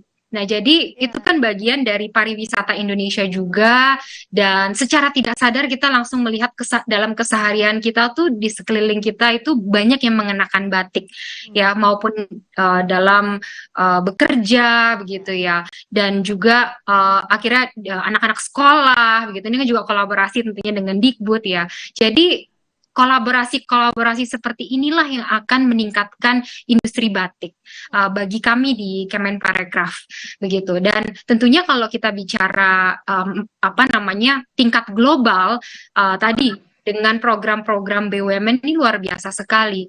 Nah, buat kami kepentingannya adalah promosi, dan buat kami kepentingannya adalah kami membina gitu kan. Nah, dari sisi BUMN bisa membawa ke sana, bisa mewujudkan hal itu, bisa membuka pasarnya. Nah, kolaborasi seperti inilah yang perlu kita terus tingkatkan agar industri batik kita bisa semakin memberikan nilai ekonomi yang baik untuk para pengrajin kita dan semua pelakunya, sehingga semakin banyak lagi yang bergelut di bidang ini dan akhirnya batik itu menjadi lestari di Indonesia. Termasuk wisata-wisata kampung batik juga semakin digalakan begitu ya Mbak Angela, dan semakin menarik kemasannya kalau kita lihat. Udah pasti, itu bagian dari pengembangan desa-desa wisata kita juga. Salah satunya adalah desa kreatif, yang dimana desa kreatif ini kita mendorong ibu-ibu pengrajin, ya kan, tidak hanya mereka menampilkan bagaimana cara membatik, tetapi mengajarkan bagaimana membatik. Nah, ini menjadi aktivitas yang akhir-akhir ini banyak dicari oleh para wisatawan ya, aktivitas yang baru di desa-desa kreatif ini, dan ini terus kita galakkan, terus kita bina sehingga bisa meningkat. Jadi tidak hanya stop di belajar membatik, akhirnya mereka bisa membeli batiknya langsung di desa tersebut. Dan yang paling dekat kan tadi yang seperti yang kita bincangkan, Istana Berbatik ini nanti 1 Oktober. Nah, kalau untuk masyarakat umum, karena kan untuk yang masuk ada undangannya, tapi kalau untuk masyarakat yang pengen nonton, itu bisa dong ya, Mbak Angela? Oh, pasti bisa, karena nanti ini kan hari Minggu ya, mungkin tidak ada kegiatan bekerja, mudah-mudahan di malam hari. Jadi kalau ingin datang ya itu di Monas juga sedang ada alutsista, pameran alutsista karena HUT TNI, jadi akan sangat ramai sekali di sekitaran istana dan juga Monas. Silakan datang melihat acara, akan ada ditampilkan di LED di seluruh kementerian juga kita ajak untuk menayangkan, sehingga lagi macet-macetan juga bisa sambil nonton gitu ya, dan tentunya ditayangkan di media online dan juga televisi nasional. Kalau Pak Rabin juga yakin bahwa Istana Berbatik ini akan banyak masyarakat yang berbondong-bondong untuk melihat, termasuk juga tujuannya bisa tercapai untuk melestarikan batik lewat acara ini? Oh, saya yakin sekali. Pasti akan banyak masyarakat berbondong-bondong untuk datang. Kapan lagi bisa ngelihat menteri jalan di catwalk? Sama Wamen. Saya nggak jalan, Pak. Bapak jalan. On the serious note, ya ini saya kira ini pasti event yang sangat akan ramai ya menurut saya, karena spiritnya itu kan bahwa pemerintah dalam hal ini pejabat negaranya pun sampai level menteri pun itu sangat concern terhadap batik gitu. Jadi ini kan spirit yang kita ingin juga salurkan ya ke semua masyarakat Indonesia ya. Ya.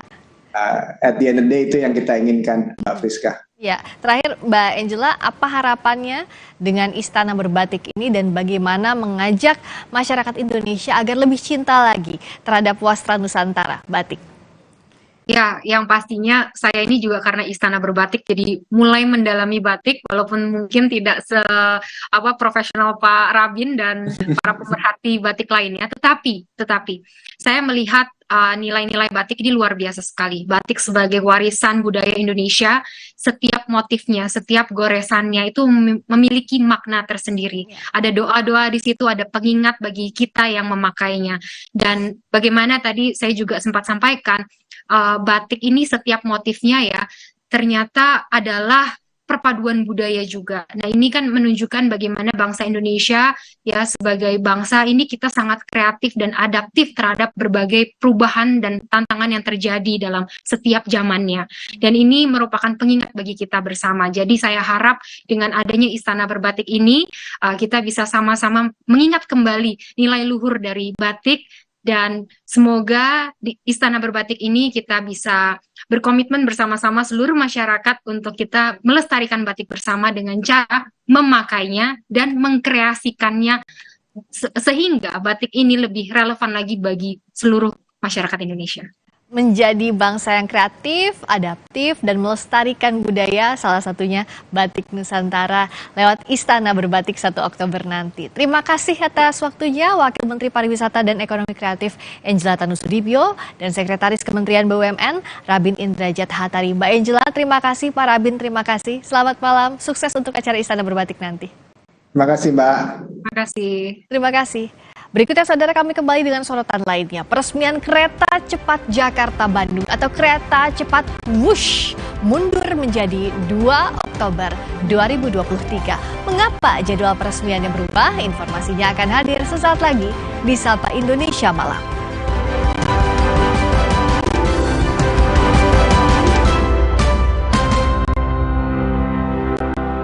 Usulan pemerintah agar pilkada dipercepat resmi diajukan. Mendagri Tito Karnavian mengatakan ini dilakukan agar daerah tak mengalami kekosongan kekuasaan. Namun muncul kecurigaan usulan ini guna mengamankan keluarga Presiden Jokowi yang kemungkinan akan maju di pilkada serentak tahun depan. Benarkah demikian? Simak pembahasannya dalam 2 arah. Pilkada dimajukan, siapa diuntungkan? Malam ini pukul 8:30 live di Kompas TV. Dipersembahkan oleh Morigro. Morinaga Morigro, susu dengan formula Growmax, bantu optimalkan nutrisi anak. Anda menyaksikan Kompas Update pukul 19 waktu Indonesia Barat. Saya Cindy Sistiarani. Saudara, akibat tumpahan oli dan membuat jalanan licin, sebuah mobil pickup tergelincir hingga terbalik di Jalan Raya Sukomanunggal, Surabaya, Jawa Timur. Sebelum terbalik, mobil pickup ini sempat menabrak pembatas jalan di Jalan Raya Sukomanunggal. Akibatnya, 2 orang yang berada di dalam mobil terluka dan dibawa ke klinik terdekat. Selain mobil, tumpahan oli yang menyebabkan jalan licin ini juga mengakibatkan sejumlah pemotor terjatuh. Kecelakaan ini membuat lalu lintas di lokasi sempat tersendat.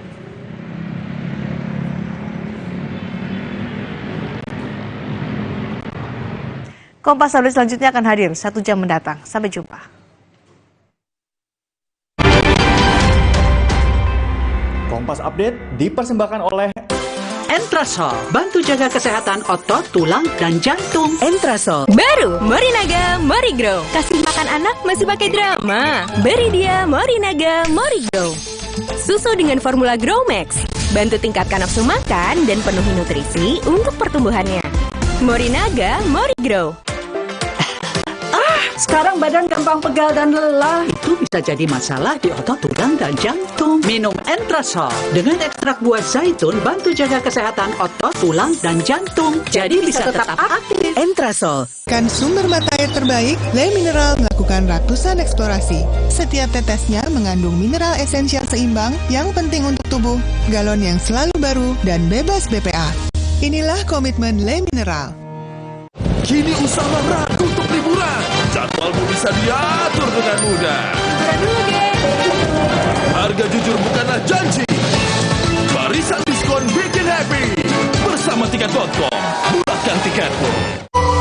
Siapkan diri untuk pencapaian luar biasa dan lewati batasmu. Stargazer X, unleash the X in you. Demi mendapatkan sumber mata air terbaik, Le Mineral melakukan ratusan eksplorasi. Setiap tetesnya mengandung mineral esensial seimbang yang penting untuk tubuh, galon yang selalu baru, dan bebas BPA. Inilah komitmen Le Mineral. Kini usaha ragu untuk liburan. Jadwalmu bisa diatur dengan mudah. Harga jujur bukanlah janji. Barisan diskon bikin happy. Bersama Tiket.com, murahkan tiketmu. Tabungan BTN Bisnis menawarkan solusi perbankan tanpa batas. Memberi rasa aman dalam berbisnis, keleluasaan dalam bertransaksi, serta kemudahan dalam menjalankan kegiatan operasional untuk pertumbuhan bisnismu kini dan nanti. BTN Bisnis, dukungan lengkap untuk bisnis tumbuh besar. Untuk bisnis tanpa batas, buka tabungan BTN Bisnis sekarang. Demi mendapatkan sumber mata air terbaik, Le Mineral melakukan ratusan eksplorasi. Setiap tetesnya mengandung mineral esensial seimbang yang penting untuk tubuh, galon yang selalu baru, dan bebas BPA. Inilah komitmen Le Mineral.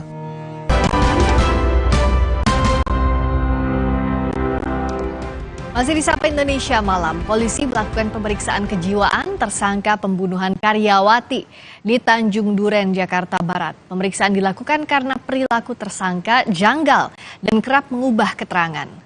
Polisi menyebut Andi Handoyo diperiksa kejiwaan di Rumah Sakit Polri Kramat Jati untuk memastikan kondisi kejiwaan pelaku. Polisi menyebut tersangka kerap mengubah keterangan saat diperiksa penyidik. Dari keterangan polisi, tersangka menyerang korban di dekat area Mall Central Park, Jakarta Barat. Korban tewas di lokasi akibat luka di leher pada Selasa lalu. Tersangka sudah dibawa ke rumah sakit ya untuk dilakukan observasi kejiwaan ya, untuk memastikan apa memang betul yang bersangkutan itu mengalami gangguan jiwa atau tidak. Tapi untuk sejauh ini sendiri ada gelagat-gelagat ke arah situ nggak sih Bang selama pemeriksaan Bang? Ya seperti yang kita sampaikan dari awal ya, dari mulai keterangannya berubah-berubah, penyampaiannya tidak relevan ya, memang kalau ke arah sana ada dugaan ke arah sana. Saudara, polisi masih menyelidiki kasus anak perwira menengah TNI AU yang ditemukan tewas terbakar di Lanut Halim Perdana Kusuma, Jakarta Timur. Polisi menyebut dari hasil analisis CCTV yang mengarah ke lokasi ditemukannya korban tidak berfungsi. Kapolres Metro Jakarta Timur, Kombes Leonardus Simarmata mengatakan total ada 18 titik CCTV yang dianalisis terkait kejadian ini. Hasilnya hanya 4 CCTV yang merekam korban.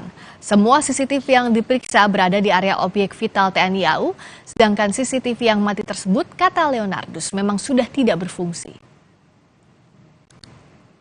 Ternyata hasil analisa hanya 4 titik CCTV yang merekam korban, baik itu pra dan pasca kejadian. Adapun CCTV yang posisinya berada di depan TKP atau yang mengarah langsung tidak berfungsi. Peresmian kereta cepat Jakarta-Bandung atau kereta cepat Wush mundur menjadi 2 Oktober 2023. Sebelumnya pemerintah berencana meresmikan beroperasinya kereta modern ini pada 1 Oktober 2023. Menteri Perhubungan Budi Karya Sumadi menyebut alasan mundurnya jadwal tersebut karena Presiden Joko Widodo tidak bisa hadir. Menhub menambahkan peresmian kereta cepat Wush akan dilakukan pada 2 Oktober dan akan langsung berbayar. Terkait tarif, Menhub bilang akan diumumkan langsung oleh Presiden Jokowi. Tarifnya akan berkisar Rp250.000 sampai Rp300.000 untuk sekali perjalanan.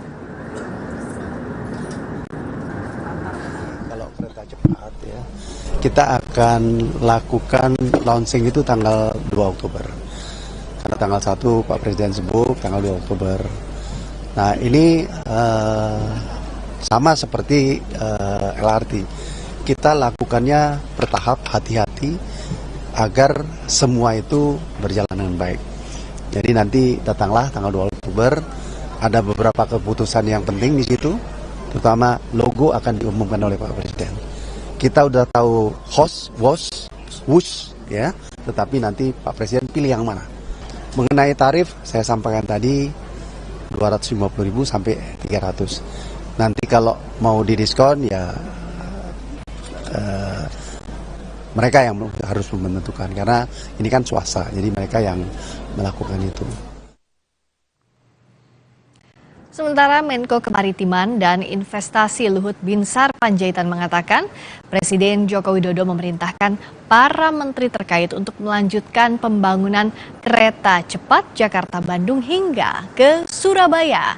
Luhut menambahkan Presiden Jokowi sudah meminta studi untuk proyek tersebut dilakukan. Dan kemudian sudah Presiden memerintahkan kita untuk membuat studi mengenai kelanjutan kereta api cepat Jakarta-Bandung sampai ke Surabaya, nanti melalui Kertajati, melalui Jogja, Solo, dan Surabaya. Karena Jawa ini adalah akan menjadi kota pulau. Oleh karena itu tidak dapat diukiri bahwa itu harus dilakukan. Kita ke informasi lain. Bayi tertukar di Bogor akhirnya resmi dikembalikan ke orang tua biologis masing-masing. Pengembalian bayi tertukar dilakukan setelah orang tua dan bayi menjalani masa penyesuaian selama 1 bulan. Proses pengembalian hanya diikuti kedua orang tua tanpa kehadiran bayi. Menteri Pemberdayaan Perempuan dan Perlindungan Anak Bintang Puspayoga ikut hadir dalam proses ini. Para orang tua memastikan memberikan nama baru kepada anak mereka masing-masing.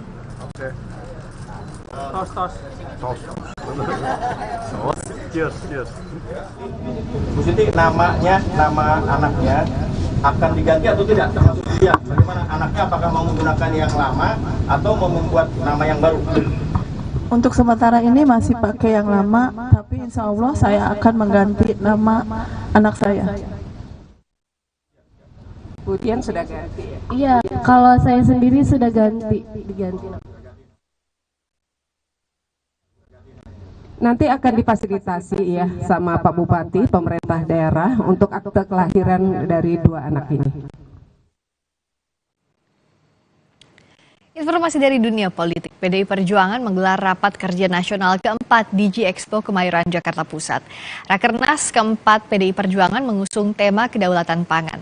Ketua Umum PDI Perjuangan, Megawati Soekarnoputri, Presiden Joko Widodo, Wakil Presiden Ma'ruf Amin, dan bakal calon Presiden Ganjar Pranowo hadir dalam pembukaan Rakernas PDIP.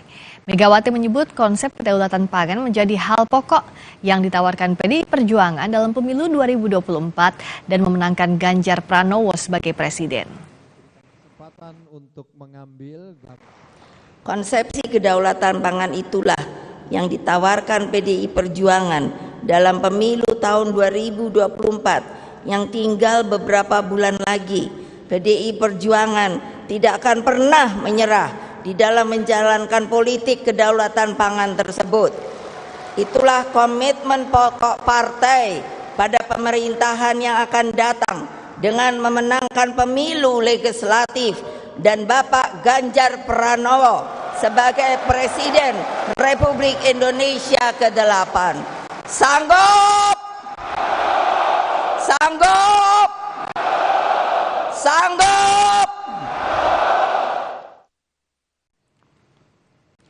Tak hanya berpidato soal kedaulatan pangan Indonesia ke depan, namun Ketua Umum PDI Perjuangan Megawati Soekarno Putri juga menutup pembukaan dengan membaca pantun kepada seluruh kader partai. Kan suka apa ya, bikin pantun.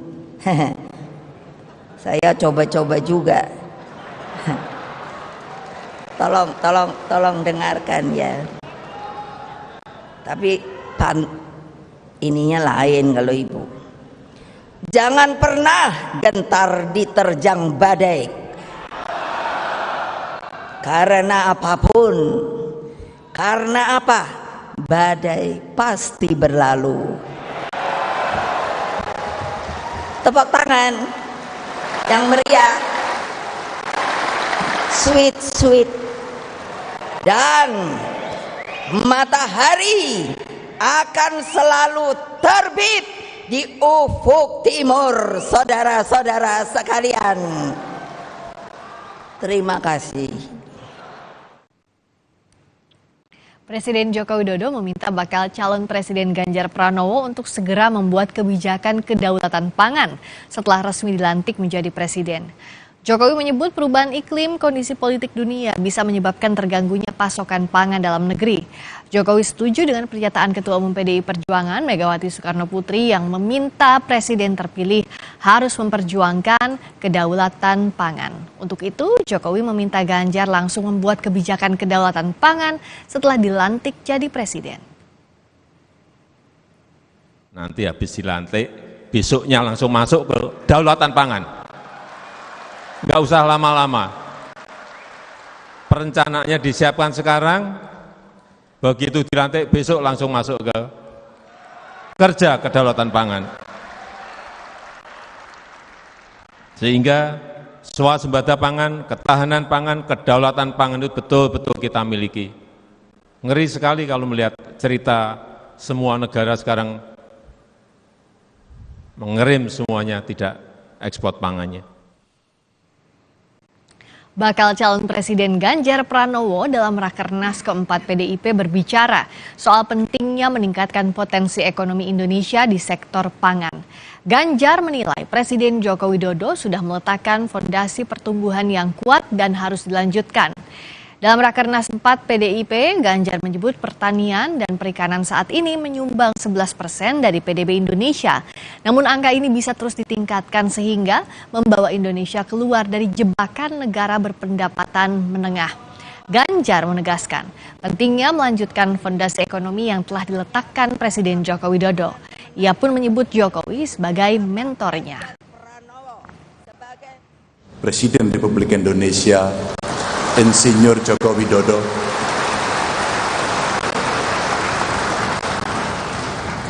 buat saya pribadi, beliau adalah mentor yang telah memberikan banyak sekali pelajaran sehingga kami mendapatkan banyak ruang untuk bisa belajar. Terima kasih. Pertanian dan perikanan saat ini memang menyumbang sekitar 11% PDB. Kalau kita mau konsisten, maka PDB yang kita sumbang dari sektor ini bisa mencapai kurang lebih 3.000 triliun dengan peningkatan nilai tambah produk. Dan ini akan menjadi salah satu jalan Indonesia untuk keluar dari jebakan ekonomi pendapatan menengah. Dan kita harus hati-hati karena pertumbuhan ekonomi yang sudah dibangun pondasinya begitu kuat oleh Pak Jokowi, mesti kita teruskan, mesti kita jaga, mesti kita percepat, dan mesti kita dukung semuanya. Pasangan Baca Pres dan Bacawa Pres Anies Baswedan Muhaimin Iskandar melakukan safari politik ke Sumeneb, Jawa Timur. Di hadapan para ulama, Anies Muhaimin menyinggung soal ketimpangan sosial. Anies dan Muhaimin mengunjungi Pondok Pesantren Ar-Raudhah, Sumeneb, Jawa Timur, Jumat siang. Anies dan Muhaimin mengungkit soal ketidakadilan yang dihadapi petani dan nelayan. Keduanya berjanji membawa perubahan agar tidak ada ketimpangan.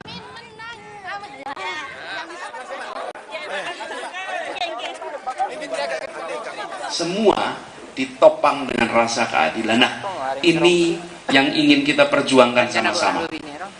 Bagaimana kita mengubah, dan itu ada di berbagai sektor. Yang paling mendasar pertanian.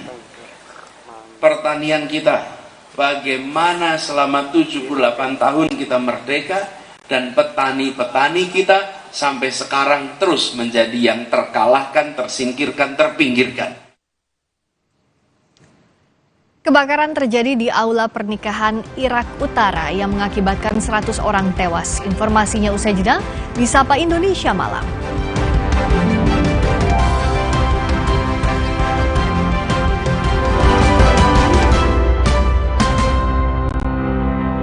Arabica cappuccino nomor 1 di dunia. Biji kopinya pilihan dengan susu New Zealand. Choco granulnya coklat habis, tapi kopinya masih beras. Perfect, balikin mood. Arabica cappuccino nomor 1 di dunia.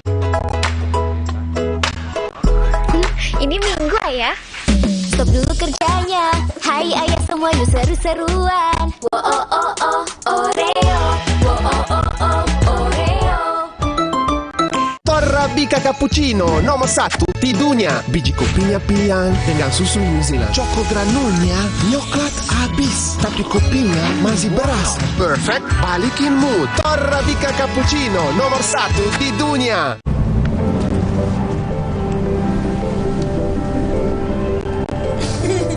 Rasakan kelembutan coklat dipadukan dengan kebaikan susu.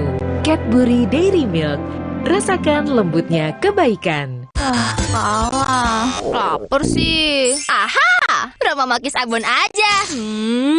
Ekstra abon, ekstra abon, ekstra energi. Roma Makis, banyak rasa, siap asik lagi. Sekarang isi 3 lebih banyak. Selamat datang, silakan. Hah? Emangnya ada waktu buat sakit kepala? Panadol Extra, cepat redakan sakit kepala dan nyeri yang mengganggu. Panadol Extra, cepat redakan sakit kepala, dapat diminum sebelum makan. Gimana aku tahu Enfagro E Plus adalah pilihan terbaik untuk Dante? Dia menunjukkan tanda IQ tinggi, working memory yang kuat, memiliki problem solving skill, critical thinking, dan communication skill yang baik. Yuk Mam, bantu optimalkan IQ-nya dengan Enfagro E Plus MFGM Pro. Kenapa sarapan sereal, Bu? Sereal kan terbuat dari gandum, jadi bergizi dan mengenyangkan. Energen, sereal nomor 1 di Indonesia. Terbuat dari gandum Australia, bernutrisi dan mengenyangkan. Enak, kenyang.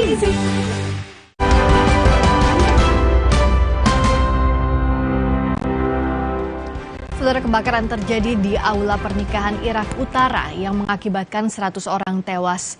Selain itu 150 orang terluka, termasuk banyak yang mengalami luka bakar kritis. Dari video tampak kobaran api terjadi tepat saat kedua mempelai mulai berdansa dan pertunjukan kembang api dimulai. Sekitar 250 tamu yang panik di aula pernikahan Kerajaan Haitham di kawasan Hamdaniyah berlarian menuju pintu keluar ketika api membakar dekorasi dan langit-langit. 100 orang tewas dan jumlah korban diperkirakan akan meningkat dengan sedikitnya 150 orang terluka.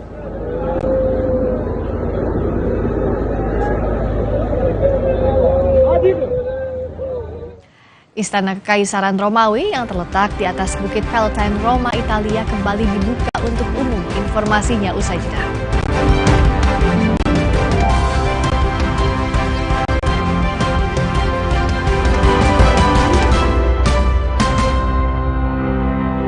Imajinasi dimulai dari Java Pay.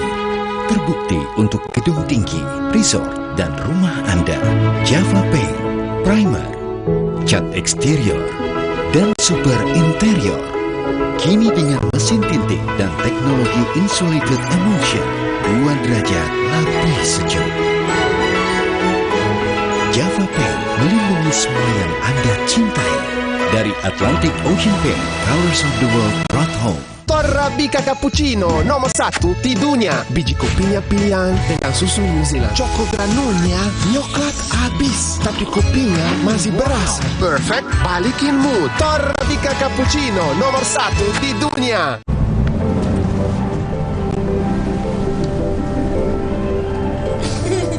Rasakan kelembutan coklat dipadukan dengan kebaikan susu. Cadbury Dairy Milk. Rasakan lembutnya kebaikan.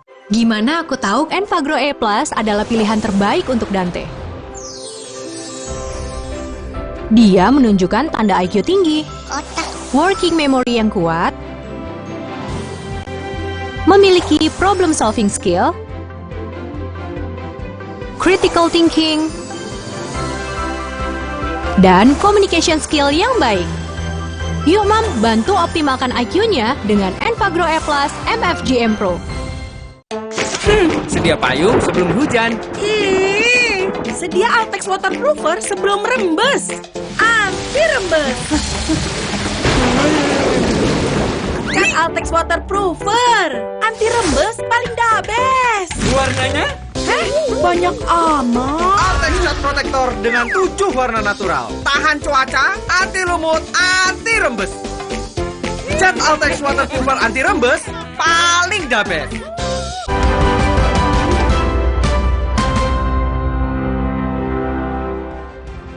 Saudara, Istana Kekaisaran Romawi yang terletak di atas Bukit Palatine, Roma, Italia kembali dibuka untuk umum. Pengunjung dapat melihat budaya serta teknologi Romawi kuno dengan memasuki kamar dan ruang para kaisar.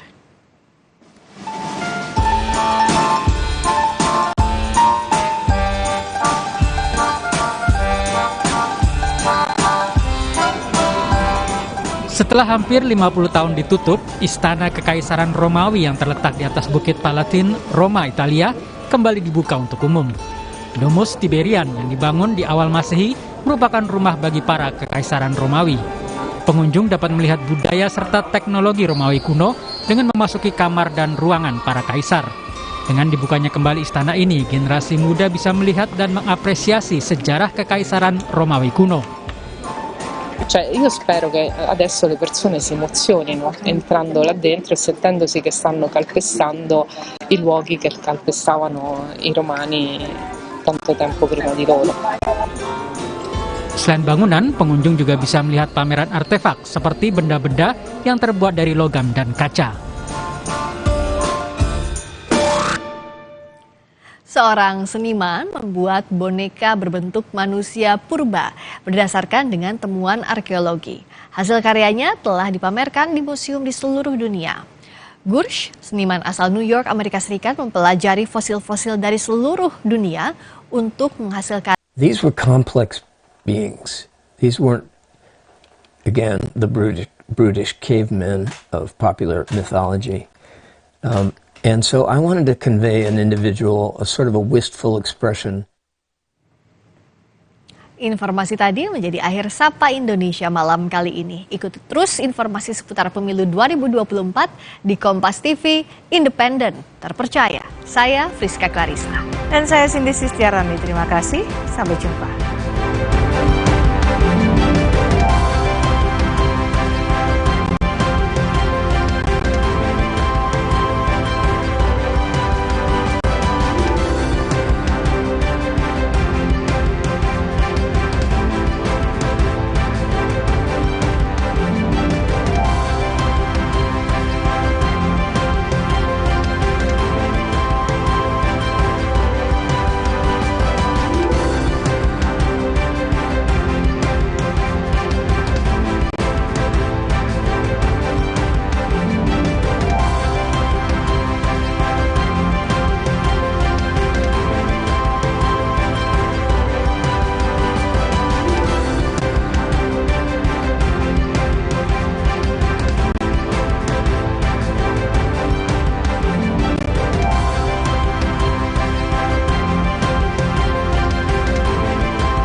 Usulan pemerintah agar pilkada dipercepat resmi diajukan.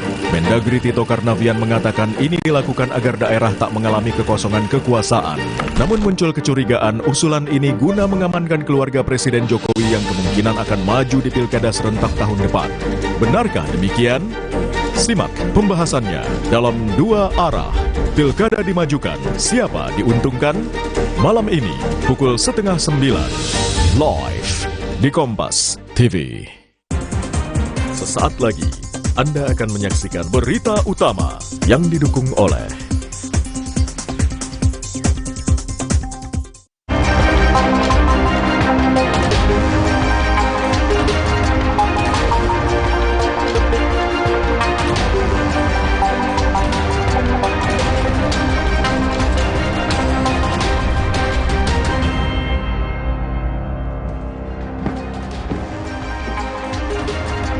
Saudara, selamat malam, apa kabar Anda? Selama 1 jam ke depan, Berita Utama akan menyajikan sejumlah informasi menarik bersama saya, Valentina Sitorus. Dan saya, Jihan Novita. Saudara, gara-gara urusan asmara, 2 remaja perempuan di Makassar, Sulawesi Selatan terlibat perkelahian. Informasi dan ulasan lengkapnya akan kami hadirkan bersama berita pilihan yang sudah kami siapkan untuk Anda. Dan berita utama lain yang aktual untuk Anda simak, di antaranya.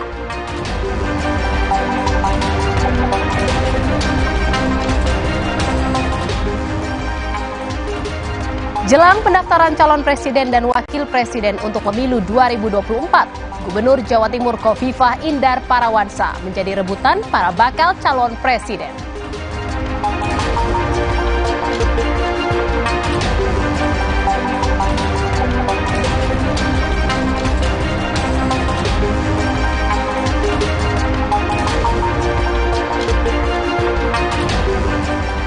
Sedang berpergian ke luar negeri, rumah dan ruang kerja Menteri Pertanian Syahrul Yassin Limpo digeledah Komisi Pemberantasan Korupsi.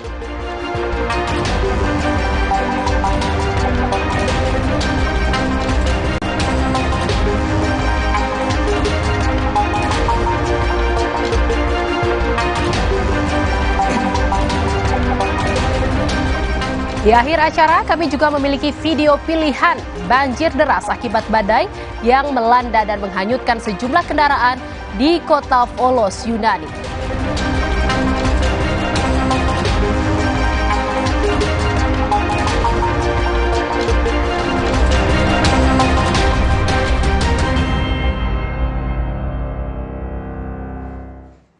Informasi pertama untuk Anda di Berita Utama, Saudara. Kebakaran melanda permukiman padat penduduk di Menteng, Jakarta.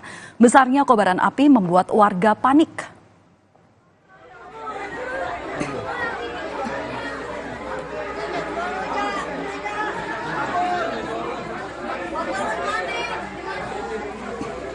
Kobaran api berasal dari salah satu rumah di kawasan Menteng pada Jumat sore. Meski panik, warga sempat mendobrak paksa pintu rumah yang terbakar untuk memastikan tidak ada warga yang terjebak di dalam rumah. Kobaran api dengan cepat menyambar ke sejumlah rumah semi permanen di sebelahnya. Total ada sekitar 10 rumah yang terbakar. Belum diketahui pasti penyebab kebakaran, tetapi diduga api ini berasal dari korsleting listrik.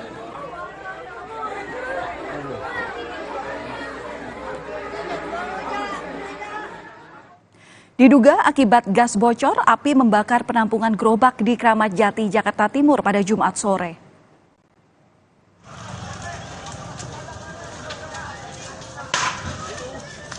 Lo anak kecil ngapain sih? Jangan balik, gak tahu dari tadi tiba-tiba ada yang ke atas, basir keluar, bakar. Api menghanguskan tempat penampungan gerobak. Belasan gerobak yang berada di tempat penampungan ludes terbakar. Sebanyak 14 unit mobil pemadam kebakaran diturunkan untuk melakukan pemadaman api. Kebakaran ini diduga berasal dari kebocoran gas dari salah satu gerobak yang menimbulkan percikan api.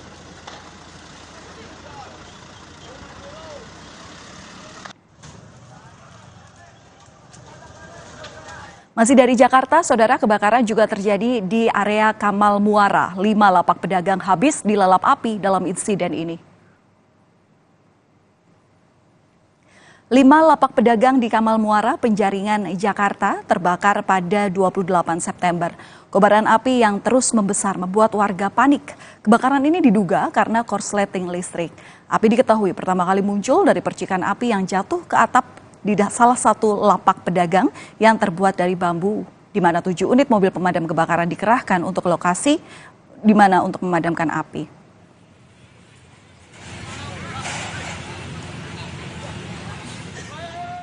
Usai menggeledah Kementerian Pertanian dan Rumah Dinas Menteri Syahrul Yassin Limpo, KPK menyebut dugaan korupsi di Kementan naik ke tahap penyidikan dan sudah ada tersangka. Meski sudah ada tersangka, KPK belum mengungkap identitas dari para tersangka. Sebelumnya, KPK menggeledah Rumah Dinas Menteri Pertanian Syahrul Yassin Limpo selama 20 jam. Dari penggeledahan ini, KPK menyita uang puluhan miliar rupiah dan senjata api. Selain rumah dinas, KPK juga menggeledah kantor Kementerian Pertanian, yakni ruangan dari Menteri Syahrul Yassin Limpo dan ruang Sekjen Kementan. Penggeledahan ini adalah untuk mencari bukti dugaan korupsi di Kementerian Pertanian. Dalam proses penyidikan itu pasti kemudian ada pihak yang ditetapkan sebagai tersangka, begitu ya. Namun siapa tersangka atau para tersangka yang sudah ditetapkan tersebut pada saatnya nanti pasti kami akan umumkan secara resmi, begitu ya.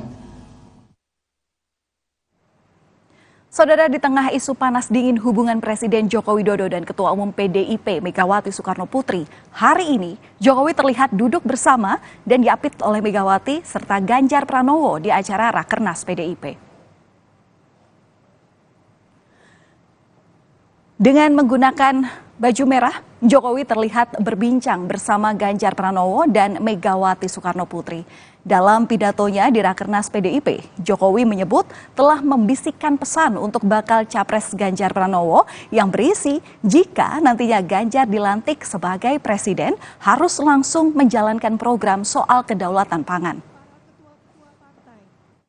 Menteri Kabinet Indonesia Maju. Calon Presiden Pak Ganjar Pranowo, tadi saya bisik-bisik ke beliau, Pak, nanti habis dilantik, besoknya langsung masuk ke daulatan pangan. Nggak usah lama-lama. Perencanaannya disiapkan sekarang, begitu dilantik besok langsung masuk ke kerja kedaulatan pangan. Sehingga swasembada pangan, ketahanan pangan, kedaulatan pangan itu betul-betul kita miliki. Sebelumnya, kedatangan bakal calon presiden PDI Perjuangan Ganjar Pranowo disambut oleh para kader PDIP. Para kader di sini ramai-ramai berebut ingin bersalaman dan foto bersama Ganjar. Ganjar pun sesekali mengajak berbincang para kader PDIP sebelum akhirnya masuk ke acara Rakernas.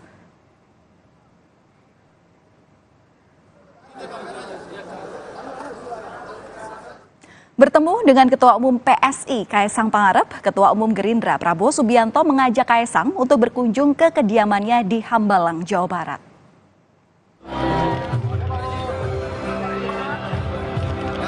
Ketua Umum Gerindra Prabowo Subianto bersama dengan Ketua Umum PSI Kaisang Pangarep yang didampingi sang istri Erina Gudono tampak bercengkrama di sela perayaan ulang tahun ke-76 Luhut Binsar Panjaitan pada hari Kamis 28 September.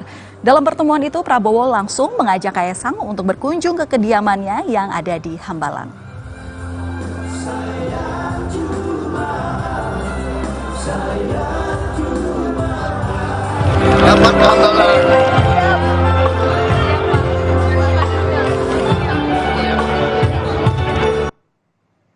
Sementara itu di kubu koalisi lainnya, bakal calon presiden dan calon wakil presiden Anies Baswedan serta Muhaimin Iskandar bersafari ke Kabupaten Sumeneb, Jawa Timur. Di hadapan para kiai pondok pesantren, pasangan Amin ini menyinggung masalah ketimpangan sosial. Safari dilakukan pasangan Amin ke Pondok Pesantren Ar-Raudoh, Desa Gedungan, Kecamatan Batuan, Kabupaten Sumeneb, Jawa Timur pada Jumat siang. Saat menyampaikan sambutan, Baca Pres Anies Baswedan menyinggung sulitnya Indonesia bersatu jika masih banyak ketimpangan sosial yang terjadi. Anies pun mengajak massa yang hadir di Pondok Pesantren Ar-Raudoh ini untuk bersama-sama menyelesaikan masalah ketimpangan jika dirinya terpilih menjadi presiden di Pilpres 2024.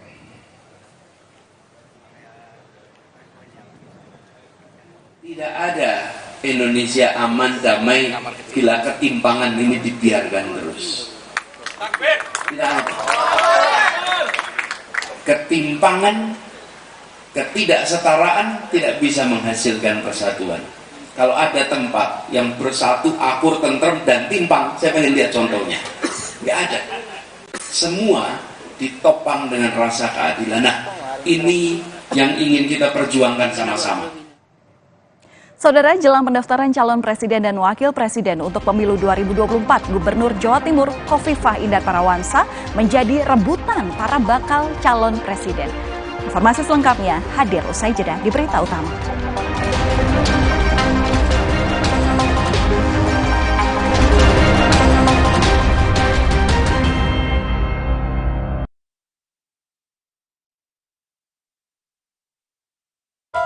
Woi, jangan asal nubruk. Lu yang asal nubruk. Nih, yang nggak asal nubruk. Gula aren instan nomor 1 di Indonesia ada versi tubruknya. Top Coffee susu gula aren tubruk. Paduan kopi tubruk, susu dan gula aren. Gile. Ampasnya lebih halus, brother. Gak sembarang kopi susu nih. Ampasnya aja enak. Berkelas nih, bos. Rasanya pengen lagi. Top Coffee susu gula aren tubruk. Puas tubruknya, legit gula arennya. Dari Wings Top enaknya. Susah nutup, gampang nutup. Susah mati, gampang mati. Kansai Property dengan teknologi Jepang, ngecat jadi gampang, hasilnya bikin tenang. Dari Kansai Paint. Untuk kayu dan besi, Pasukan! percayakan cat Kansai Eftalin. Teknologi Kansai Paint Jepang. Tangguh hadapi tantangan sulit. Warnanya dari tahun ke tahun tetap terjaga. Kansai Eftalin. Dari Kansai Paint. Sido muncul berpengalaman 70 tahun mengolah herbal dengan varian produk yang paling lengkap. Inovasi terbaru, tolak angin soft capsule. Kami percaya Sido muncul. Kalau masuk angin, orang pintar minum tolak angin. Coba yuk. Oh, batuk. OB Herbal aja. OB Herbal. Cara herbal meredakan batuk. Pilih yang herbal, jangan yang asal. OB Herbal. Jangan asal nubruk. Nih, yang nggak asal nubruk. Top Coffee susu gula aren tubruk. Paduan kopi tubruk, susu dan gula aren. Gile. Ampasnya lebih halus, brother. Ampasnya aja enak. Top Coffee susu gula aren tubruk. Dari Wings Food. Tenggorokan sakit nih, minum obat antibiotik Sakit tenggorokan ya? Jangan dikit-dikit minum antibiotik, nanti resistensi loh. Semprot aja Cooling 5, kerja lokal pada tenggorokan. Cooling 5, redakan sakit tenggorokan.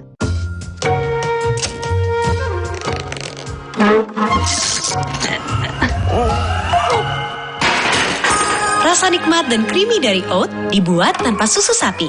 Oatside, enaknya bikin lupa segalanya. Siapkan diri untuk pencapaian luar biasa dan lewati batasmu. Stargazer X, unleash the X in you. Tabungan BTN Bisnis menawarkan solusi perbankan tanpa batas. Memberi rasa aman dalam berbisnis, keleluasaan dalam bertransaksi, serta kemudahan dalam menjalankan kegiatan operasional untuk pertumbuhan bisnismu kini dan nanti. BTN Bisnis, dukungan lengkap untuk bisnis tumbuh besar. Untuk bisnis tanpa batas, buka tabungan BTN Bisnis sekarang. Jangan asal nubruk. Nih, yang nggak asal nubruk. Top Coffee susu gula aren tubruk. Paduan kopi tubruk, susu dan gula aren. Gile. Ampasnya lebih halus, brother. Ampasnya aja enak. Top Coffee susu gula aren tubruk. Dari Wings Food. Tenggorokan sakit nih, minum obat antibiotik Sakit tenggorokan ya? Jangan dikit-dikit minum antibiotik, nanti resistensi loh. Semprot aja Cooling 5, kerja lokal pada tenggorokan. Cooling 5, redakan sakit tenggorokan. Ih, kok bento? Bisa menyerang siapa saja. Obati dengan Silergi. Cetirizin yang aktif obati alergi, aman sesuai anjuran. Silergi, solusi redakan alergi. Produksi Konimax. Susah nutup, gampang nutup. Susah mati, gampang mati. Kansai Property dengan teknologi Jepang, ngecat jadi gampang, hasilnya bikin tenang. Dari Kansai Paint. Untuk kayu dan besi, Pasukan! percayakan cat Kansai Eftalin. Teknologi Kansai Paint Jepang. Tangguh hadapi tantangan sulit. Warnanya dari tahun ke tahun tetap terjaga. Kansai Eftalin. Dari Kansai Paint. Salon Pas Jet Spray, let's move! Tabungan BTN Bisnis menawarkan solusi perbankan tanpa batas. Memberi rasa aman dalam berbisnis, keleluasaan dalam bertransaksi, serta kemudahan dalam menjalankan kegiatan operasional untuk pertumbuhan bisnismu kini dan nanti. BTN Bisnis, dukungan lengkap untuk bisnis tumbuh besar. Untuk bisnis tanpa batas, buka tabungan BTN Bisnis sekarang. Woi, jangan asal nubruk. Lu yang asal nubruk. Nih, yang gak asal nubruk. Gula aren instan nomor 1 di Indonesia ada versi tubruknya. Top Coffee susu gula aren tubruk. Paduan kopi tubruk, susu dan gula aren. Gile. Ampasnya lebih halus, brother. Gak sembarang kopi susu nih. Ampasnya aja enak. Berkelas nih, bos. Rasanya pengen lagi. Top Coffee susu gula aren tubruk. Puas tubruknya, legit gula arennya. Dari Wingstop, top enaknya.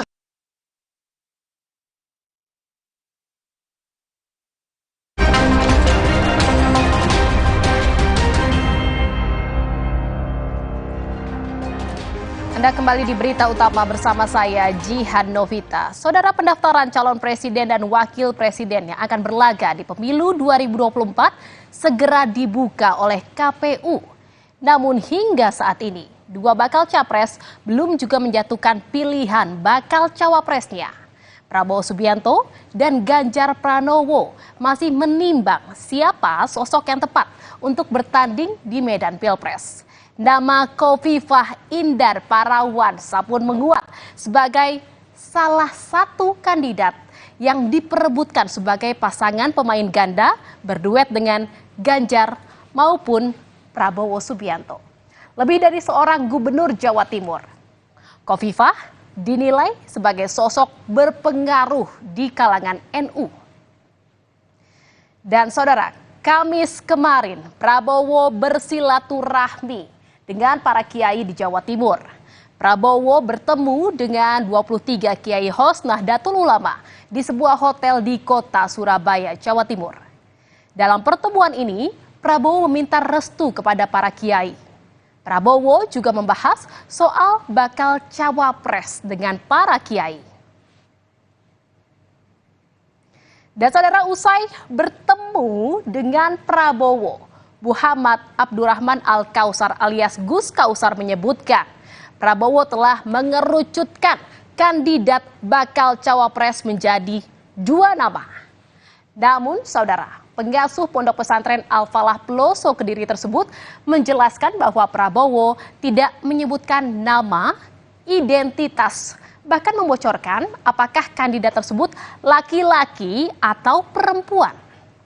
Dan meski demikian, Gus Kausar mengamini jika nama Khofifah disebut Prabowo sebagai kandidat bacawa pres, tetapi masih menunggu restu Presiden Joko Widodo dan para kiai.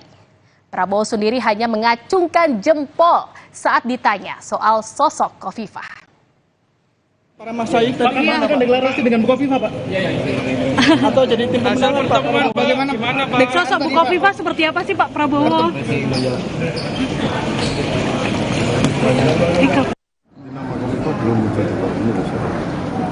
Tidak mungkin.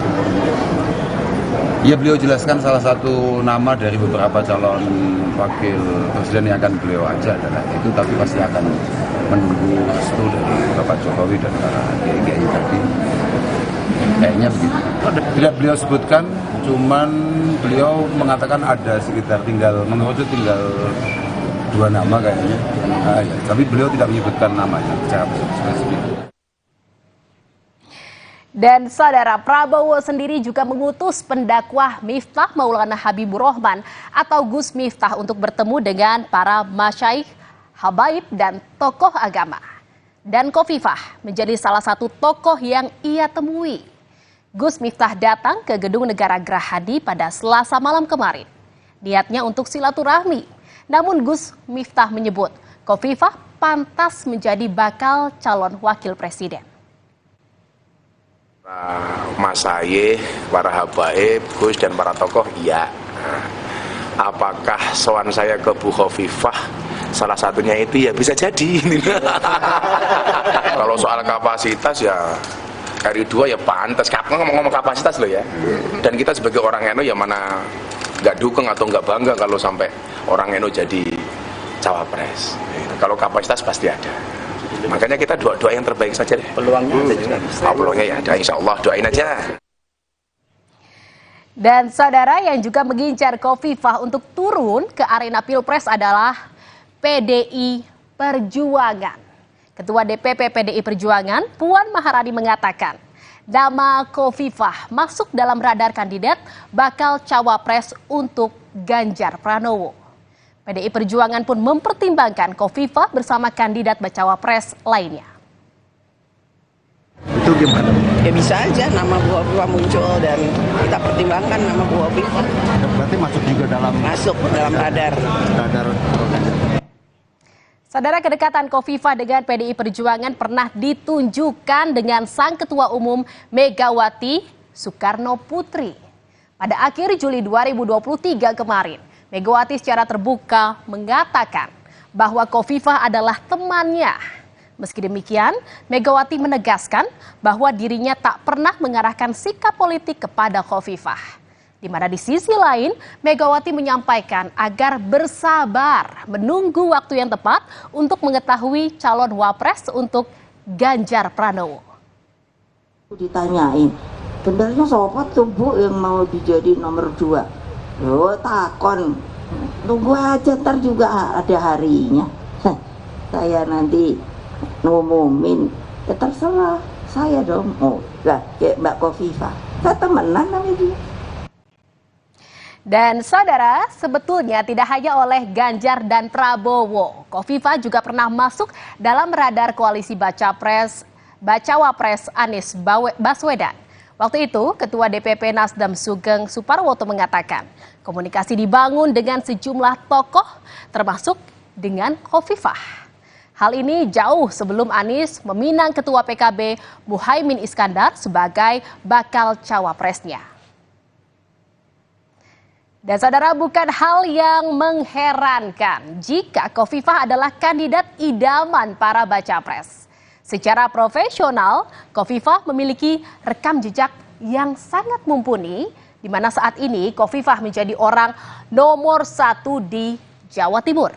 Memegang amanah sebagai Gubernur Jawa Timur sejak 2019 dan di tingkat nasional, Khofifah telah 2 kali menjadi menteri, yakni Menteri Sosial pada 2014 hingga 2018 dan Menteri Negara Pemberdayaan Perempuan pada 1999 hingga 2001.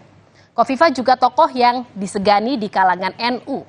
Perempuan kelahiran Surabaya ini dipercaya menjadi Ketua Umum PP Muslimat NU hingga 4 periode kepengurusan atau 20 tahun lamanya. Dan saudara, sebagai gubernur, Khofifah memimpin daerah yang sangat menguntungkan bagi capres manapun. Di mana pada pemilu 2024, jumlah pemilih di Provinsi Jawa Timur mencapai 31.402.838 orang. Angka ini setara dengan 15,33% dari total daftar pemilih tetap se-Indonesia. Ditambah lagi, pengaruh NU pun sangat kuat di Jawa Timur, saudara. Maka, dengan cawapres dari NU, kans capres untuk menang pun juga semakin besar. Saudara, belum ada kepastian cawapres dari Ganjar dan juga Prabowo. Demikian juga dengan respon Khofifah. Pengamat politik Universitas Erlangga Surabaya, Fahrul Muzaki melihat Khofifah masih wait and see dan hati-hati menentukan sikap politiknya. Khofifah sendiri dinilai tengah mempertimbangkan posisi mana yang memberikan manfaat lebih besar. Posisi cawapres dan Gubernur Jawa Timur sangat potensial untuk diisi Khofifah. Selain itu, bisa jadi Khofifah juga menunggu restu dari Presiden Joko Widodo. Secara ada kedekatan politiknya antara keduanya, di mana Khofifah pernah menjadi menteri dalam kabinet Jokowi dan tim pemenangan Jokowi. Dan tampaknya kedekatan tersebut akan berpengaruh pada sikap politik Khofifah. Bu Khofifah pernah menjadi menteri Pak Jokowi, menteri sosial ya. Terus kemudian Bu Khofifah juga ketika Pak Jokowi maju presiden, khususnya periode kedua, itu menjadi salah satu tokoh kunci tim pemenangan ya di Jawa Timur khususnya. Dan yang ketiga, saya rasa selama ini dalam apa istilahnya implementasi pembangunan di Jawa Timur, itu konsep pembangunan yang berjalan itu sangat sinergis dengan konsep pembangunan di level nasional. Jadi paling tidak 3 hal itu yang saya rasa menjadi apa ya istilahnya bisa dipahami ketika dalam tanda kutip teman-teman media itu menangkap restu ya. Saudara, meski dirinya kian kencang diperebutkan, Khofifah sendiri tampaknya masih adem ayem. Awal Agustus lalu, Khofifah bilang, sebagai bagian dari keluarga pengurus besar Nahdlatul Ulama, tentunya perlu komunikasi dan juga koordinasi, termasuk meminta pendapat ulama dan kiai sebelum memutuskan untuk maju pada pemilu ataupun Pilpres 2024. Kebetulan sekarang ini masih Ketua Umum Banom terbesarnya NU, Ketua Umum PP Muslimat NU. Saya juga salah satu Ketua PBNU, sehingga langkah-langkah yang memang terkait dengan kebijakan-kebijakan makro organisasi harus mendapatkan green light. Nah, itu yang saya belum melakukan komunikasi dan konfirmasi, tetapi bahwa apa yang terkonfirmasi kepada publik ya biar sementara mengalir saja. Saudara, bukan hanya penentu kemenangan, sosok cawapres sangat vital sebagai pendamping kerja capres jika terpilih nantinya. Dari rekam jejak, kepemimpinan Khofifah sudah teruji. Sebagai tokoh NU, Khofifah pun punya basis massa yang cukup besar. Dengan demikian, apakah Khofifah akan cukup kuat untuk digandeng baca pres sebagai duet dalam pertandingan Pilpres 2024 atau para baca pres akan memilih kandidat lain? Kita tak perlu menunggu lama, kita akan lihat jawabannya saat pendaftaran Capres-Cawapres dibuka bulan depan. Dan saudara, berita utama masih akan kembali seusai jeda dengan informasi lain di antaranya. Gara-gara urusan asmara, 2 remaja perempuan di Makassar, Sulawesi Selatan terlibat perkelahian. Tetaplah di berita utama.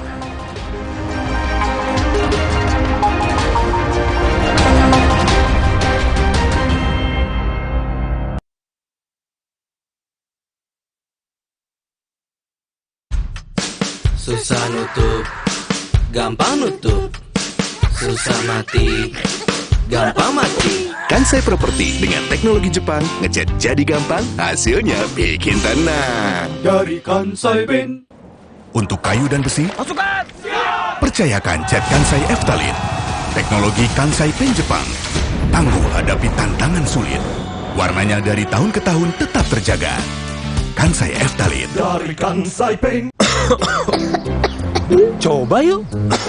Oh, batuk. OB Herbal aja. OB Herbal. Cara herbal meredakan batuk. Pilih yang herbal, jangan yang asal. OB Herbal. Tabungan BTN Bisnis menawarkan solusi perbankan tanpa batas untuk pertumbuhan bisnismu kini dan nanti. BTN Bisnis, dukungan lengkap untuk bisnis tumbuh besar. Buka tabungan BTN Bisnis sekarang. Tenggorokan sakit nih, minum obat antibiotik Sakit tenggorokan ya? Jangan dikit-dikit minum antibiotik, nanti resistensi loh. Semprot aja Cooling 5, kerja lokal pada tenggorokan. Cooling 5, redakan sakit tenggorokan. Kopi ABC Klepon, sensasi baru yang culturalis. Kopi dipadu kelapa gurih, manis gula aren dan harum pandan. Praktis, langsung pakai air dingin. Baru, Kopi ABC Klepon, rasa legit Nusantara. Susah nutup, gampang nutup. Susah mati, gampang mati. Kansai Properti dengan teknologi Jepang, ngecat jadi gampang, hasilnya bikin tenang. Dari Kansai Ben. Untuk kayu dan besi, Pasukan! percayakan cat Kansai Eftalin. Teknologi Kansai Pen Jepang. Tangguh hadapi tantangan sulit. Warnanya dari tahun ke tahun tetap terjaga. Kansai Eftalin. Dari Kansai Ben.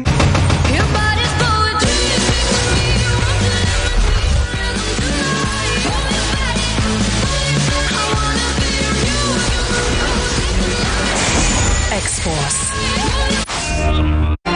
Kompas dipersembahkan oleh Morinaga Chilgo. Morinaga Chilgo, nutrisi berkualitas, harganya terjangkau. Chilgo. Anda menyaksikan Kompas Update pukul 8 malam waktu Indonesia Barat. Saudara, kios 2 lantai yang dijadikan tempat usaha laundry di Kebayoran Lama, Jakarta Selatan terbakar. Diduga kebakaran ini disebabkan oleh korsleting listrik. Kobaran api membakar kios 2 lantai yang dijadikan tempat usaha laundry di Jalan Kebon Mangga 3, Kebayoran Lama, Jakarta Selatan. Banyaknya pakaian yang mudah terbakar membuat api cepat membesar dan menghanguskan kios beserta seluruh isinya. Api dapat dipadamkan setelah 15 unit mobil pemadam kebakaran dikerahkan ke lokasi. Tidak ada korban dalam kebakaran ini.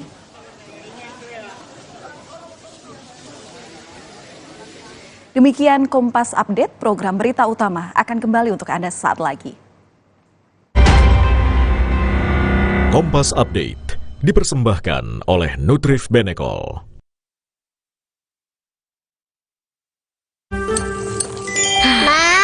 Minum dulu biar nggak capek. Senang kan melihat anak tumbuh dengan baik bersama Morinaga Cilgo. Nutrisi berkualitas untuk dukung daya tahan tubuh, bantu tumbuh kembangnya. Morinaga Cilgo. Wah, makan. Udah nggak takut kolesterol naik nih. Kan habis makan langsung Benecol. Lanstan esternya hajar kolesterol dari makanan yang habis kita makan. Nutrif Benecol.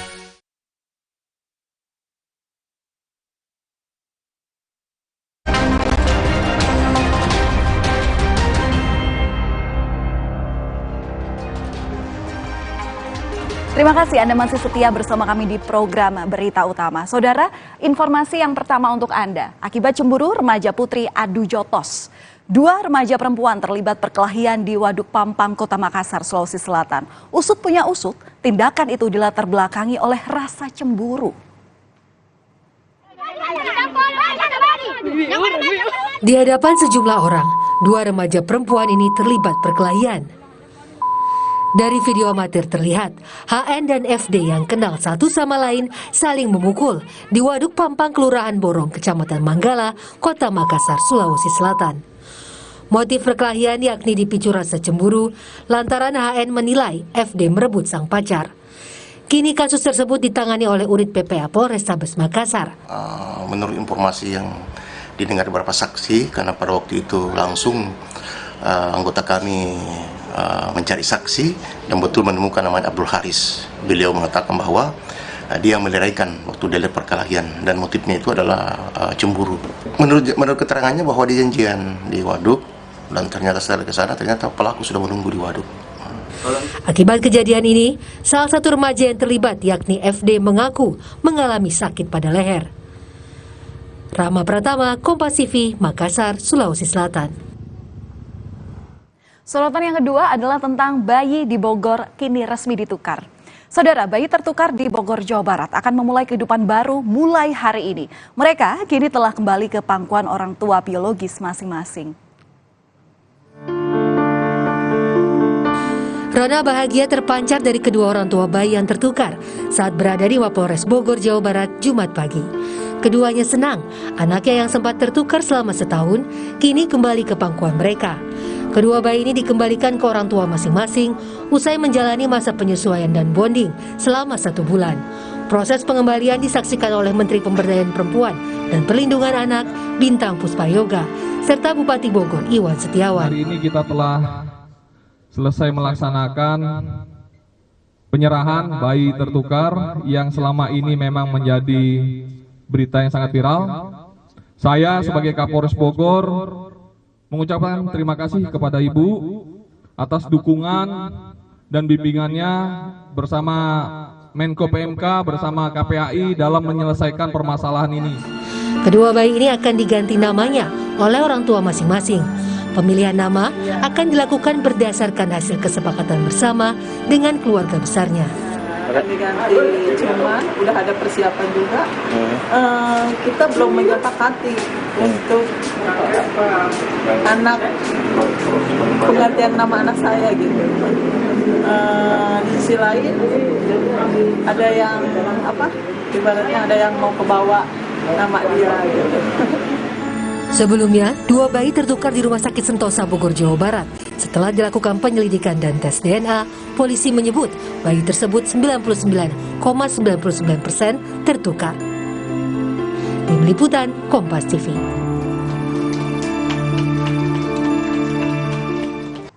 Informasi yang ketiga dari dunia pendidikan di mana korban bully dirawat di rumah sakit. Siswa SMP yang menjadi korban perundungan di Cilacap, Jawa Tengah dirujuk ke Rumah Sakit Margono Soekarjo, Purwokerto untuk mendapatkan perawatan intensif. Korban mengalami luka serius di sejumlah bagian tubuhnya setelah dianiaya pelaku yang merupakan teman sekolahnya. Seorang siswa SMP di Cilacap, Jawa Tengah yang menjadi korban perundungan beberapa waktu lalu dirujuk ke RS Margono Soekarjo, Purwokerto. Korban mengalami luka-luka cukup serius di sejumlah bagian tubuhnya. Polresta Cilacap juga telah menyiapkan tim trauma healing untuk mendampingi korban. Sementara itu pihak keluarga korban perundungan berharap keadilan agar kedua pelaku dihukum sesuai dengan aturan yang berlaku. Kelas anak SMP, anak sekolah itu kan udah sangat brutal ya Pak. Jadi saya minta keadilannya aja. Minta kalau misalkan ada undang-undangnya, saya minta untuk dipenjarain aja kalau bisa. Tapi itu harapan saya sih cuma itu aja biar ada efek jerahnya aja sih. Polisi kini masih memeriksa sejumlah anak lainnya yang terlihat berada di video perundungan korban. Kasus perundungan dan penganiayaan ini terjadi usai korban yang juga teman pelaku mengaku bagian dari kelompok yang menganiayanya. Tentang dua pelaku anak sehubungan dengan video yang viral itu, dari penyidik terus melakukan pemeriksaan terhadap anak-anak yang lain yang ada di video itu. Untuk nanti hari ini rencana kami analisa untuk kami kemungkinan ada tersangka tambahan dalam perkara ini. Kedua pelaku yang telah ditetapkan menjadi tersangka dijerat dengan pasal berlapis, yakni pasal 80 Undang-Undang Sistem Peradilan Pidana Anak dan pasal 170 KUHP dengan ancaman pidana mencapai 7 tahun penjara. Tim Liputan Kompas TV. Informasi selanjutnya mengenai siswa tewas keracunan jajanan. Puluhan siswa sekolah dasar di Kecamatan Saguling, Bandung Barat menjadi korban keracunan massal usai mengonsumsi jajanan Aci Mini. Seorang siswa bahkan meninggal dunia. Puluhan siswa SD Negeri Jati 3 Saguling, Kabupaten Bandung Barat ini terbaring lemas di rumah sakit. Para siswa ini mengalami mual, muntah, pusing, dan diare usai menyantap jajanan Cimin atau Aci Mini yang dijual di sekitar sekolah mereka. Terhitung ada 36 siswa yang menjadi korban keracunan massal dan harus dilarikan ke rumah sakit. Naas, salah satu korban keracunan yang berusia 9 tahun meninggal dunia karena mempunyai riwayat komorbid berupa kelainan darah. Itu kebetulan yang satu orang meninggal ini punya penyakit penyerta atau komorbid yaitu thalassemia, yaitu kelainan dari sel darah merah, penyakit sel darah merah. Untuk memastikan penyebab keracunan massal, penjual Aci Mini dibawa ke Polres Cimahi untuk diperiksa. Tak hanya itu, polisi juga menyita sampel makanan untuk diuji laboratorium. Kita mengambil sampel makanan yang dijual oleh pedagang, termasuk pedagang yang menjual saat ini sedang kita lakukan pemeriksaan di Polsek Batu Jajar untuk menggali informasi terkait terjadinya peristiwa ini. Pasca keracunan massal ini, Dinas Pendidikan Kabupaten Bandung Barat mengimbau bagi setiap sekolah di Bandung Barat untuk melakukan pengawasan pada jajanan di lingkungan sekolah. Ahmad Fadlilah, Kompas TV, Kabupaten Bandung Barat, Jawa Barat. Informasi terakhir di segmen ini, saudara, adalah informasi mengenai sekolah yang melakukan pungutan liar untuk membeli mobil. Salah satu sekolah di Ponorogo, Jawa Timur meminta sumbangan kepada wali murid untuk membeli mobil hingga alat musik. Penarikan sumbangan sebesar 1,6 juta rupiah ini menuai polemik. Selebaran penarikan sumbangan pengembangan dan peningkatan mutu sekolah SMP Negeri 1 Ponorogo yang mencapai 500 juta rupiah lebih ini viral di media sosial. Dari angka tersebut, sumbangan yang dibebankan ke wali murid kelas 7 masing-masing 1,6 juta rupiah. Jumlah tersebut digunakan untuk membeli mobil operasional, alat musik, dan komputer. Pihak sekolah menjelaskan, sumbangan itu sudah sesuai prosedur dan disetujui seluruh wali murid kelas 7. Pihak sekolah berdalih, mobil yang dimiliki sekolah saat ini sudah tidak layak dan kerap mogok saat digunakan untuk kegiatan sekolah. Kemudian yang kedua, musik itu juga sudah Banyaknya selalu udah lama semua. Jadi ya mungkin udah gak layak, tapi ya layaknya nanti ya tambah sulam, tapi ya mungkin ya yang cari yang baik-baik. Berarti yang mobil itu kan memang mobilnya sudah lama. Sampai kemarin itu ada kegiatan OSIS. Jadi mogok berulang kali di Sarangan. Setelah menjadi polemik, Dinas Pendidikan setempat pun berjanji akan mengevaluasi kebijakan sekolah dan akan meminta keterangan pihak sekolah dan komite. Kita sudah menghubungi komite dan juga sudah menghubungi kepala sekolah SMP 1, itu mau direvisi kembali. Oh gitu Pak ya janjinya? Ya, harus direvisi kembali agar supaya tidak menimbulkan keresahan pada masyarakat. Yang namanya komite itu sifatnya adalah sumbangan. Kalau sumbangan, jadi jangan sampai menimbulkan suatu persepsi adalah pungutan. Artinya tidak ada nominal begitu Pak ya? Bukan masalah tidak ada nominal, itu harus didiskusikan. Selebaran penarikan sumbangan ini pun sempat diunggah di media sosial dan menuai beragam kritikan dari warganet. Hendra Setiawan, Kompas TV, Ponorogo, Jawa Timur. Informasi usai jeda hanya di berita utama. Pemerintah memastikan peresmian kereta cepat Jakarta-Bandung akan dilakukan pada 2 Oktober mendatang.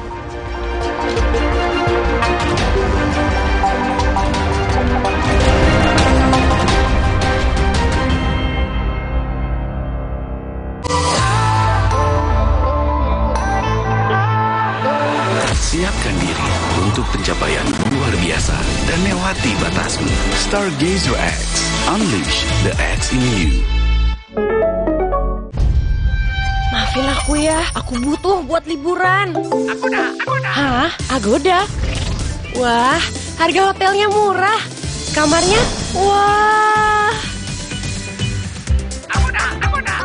Diskonnya sampai 60%. Yuk kita liburan bareng Agoda aja.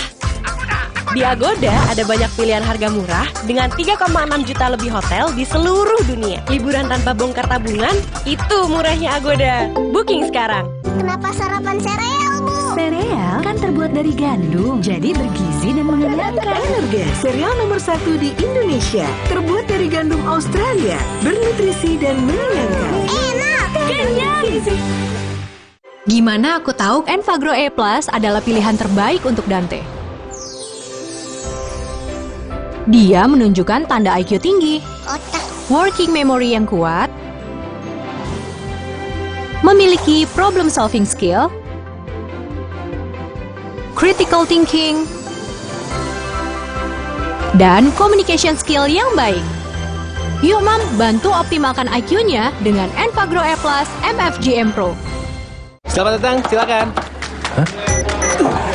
Emangnya ada waktu buat sakit kepala? Panadol Extra, cepat redakan sakit kepala dan nyeri yang mengganggu. Panadol Extra, cepat redakan sakit kepala, dapat diminum sebelum makan.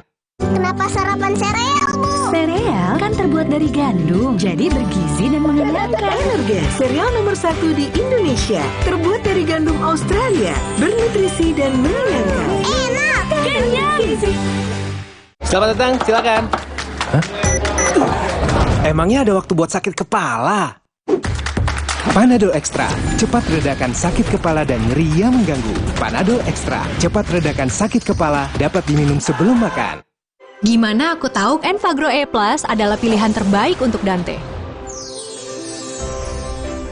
Dia menunjukkan tanda IQ tinggi, working memory yang kuat, memiliki problem solving skill, critical thinking, dan communication skill yang baik. Yuk Mam, bantu optimalkan IQ-nya dengan Enfagro E Plus MFGM Pro. Torabika Cappuccino nomor 1 di dunia. Biji kopinya pilihan dengan susu New Zealand. Choco granulnya nyoklat habis, tapi kopinya masih beras. Perfect, balikin mood. Torabika Cappuccino nomor 1 di dunia. Nippon Spotless Plus dengan Stain Guard, noda mudah dibersihkan. Dan Silver Ion, lindungi dari kuman. Nippon Spotless Plus, rumah indah bebas noda dan kuman. Jangan biarkan mah menghalangi. Minum Milanta dengan Quick Action Formula. Cepat redakan perih dan mual karena mah. Siap kembali jadi andalan. Milanta, cepat sikat sakit mah.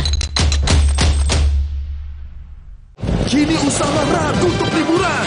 Jadwalmu bisa diatur dengan mudah. Harga jujur bukanlah janji. Barisan diskon bikin happy. Bersama Tiket.com, mulakan tiketmu. Susah nutup, gampang nutup. Susah mati, gampang mati. Kansai Properti dengan teknologi Jepang, ngecat jadi gampang, hasilnya bikin tenang. Dari Kansai Ben. Untuk kayu dan besi, Pasukan! percayakan cat Kansai Eftalin. Teknologi Kansai Pen Jepang. Tangguh hadapi tantangan sulit. Warnanya dari tahun ke tahun tetap terjaga. Kansai Eftalin. Dari Kansai Pen. Kopi ABC Klepon, sensasi baru yang culture abis. Kopi dipadu kelapa gurih, manis gula aren dan harum pandan. Praktis, langsung pakai air dingin. Baru, kopi ABC Klepon, rasa legit Nusantara. Tabungan BTN Bisnis menawarkan solusi perbankan tanpa batas. Memberi rasa aman dalam berbisnis, keleluasaan dalam bertransaksi, serta kemudahan dalam menjalankan kegiatan operasional untuk pertumbuhan bisnismu kini dan nanti. BTN Bisnis, dukungan lengkap untuk bisnis tumbuh besar. Untuk bisnis tanpa batas, buka tabungan BTN Bisnis sekarang.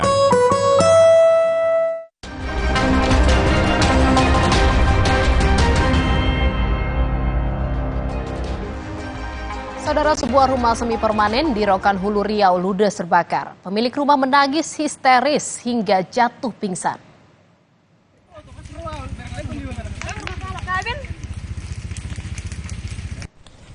Sebuah rumah di Rokan Hulu Riau terbakar pada 29 September. Api dengan cepat menghanguskan rumah yang sebagian besar materialnya terbuat dari papan. Pemilik rumah histeris dan bahkan jatuh pingsan saat mengetahui rumahnya habis dilalap api. Kebakaran terjadi saat pemilik rumah pergi bekerja ke ladang, sedangkan sang istri sedang berbelanja ke pasar. 2 unit mobil pemadam kebakaran dikerahkan ke lokasi untuk memadamkan api.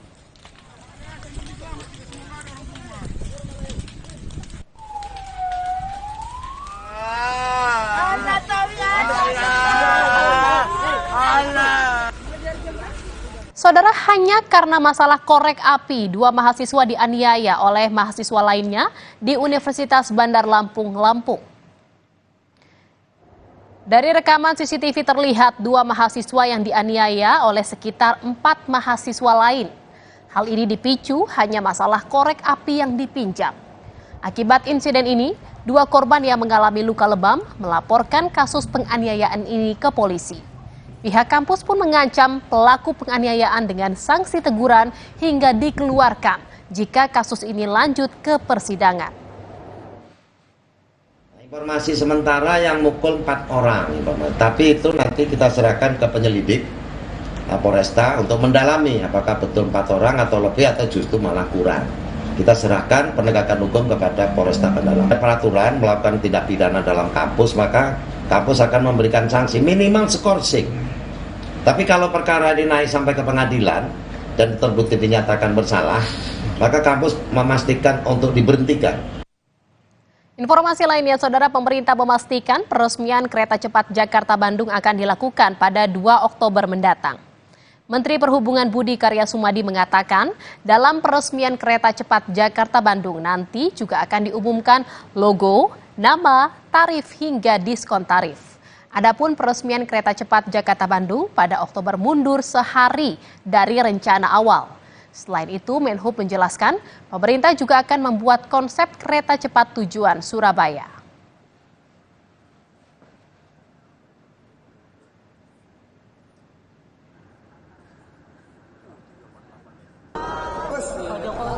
Kita akan lakukan launching itu tanggal 2 Oktober. Karena tanggal 1 Pak Presiden sebut, tanggal 2 Oktober. Nah ini sama seperti LRT. Kita lakukannya bertahap, hati-hati, agar semua itu berjalan dengan baik. Lalu tadi sampai juga ya ke Surabaya, kita akan membuat konsepnya. Gitu. Bahwa nanti eksekusinya seperti apa, tapi visi misi bahwa ini sampai Surabaya harus dibuat.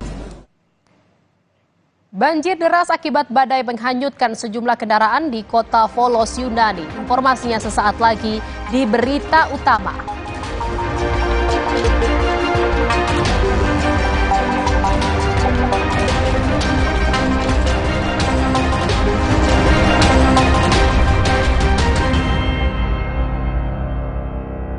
BTN Bisnis menawarkan solusi perbankan tanpa batas untuk pertumbuhan bisnismu kini dan nanti. BTN Bisnis, dukungan lengkap untuk bisnis tumbuh besar. Buka tabungan BTN Bisnis sekarang. Susah nutup, gampang nutup. Susah mati, gampang mati. Kansai Properti dengan teknologi Jepang, ngecat jadi gampang, hasilnya bikin tenang. Dari Kansai Paint. Untuk kayu dan besi, Pasukan! percayakan cat Kansai Eftalin. Teknologi Kansai Paint Jepang. Tangguh hadapi tantangan sulit. Warnanya dari tahun ke tahun tetap terjaga. Kansai Eftalin. Dari Kansai Paint. Kopi ABC Klepon, sensasi baru yang culture abis. Kopi dipadu kelapa gurih, manis gula aren dan harum pandan. Praktis, langsung pakai air dingin. Baru, kopi ABC Klepon, rasa legit Nusantara. Demi mendapatkan sumber mata air terbaik, Le Mineral melakukan ratusan eksplorasi. Setiap tetesnya mengandung mineral esensial seimbang yang penting untuk tubuh, galon yang selalu baru, dan bebas BPA. Inilah komitmen Le Mineral. Gimana aku tahu Enfagro E Plus adalah pilihan terbaik untuk Dante? Dia menunjukkan tanda IQ tinggi, working memory yang kuat,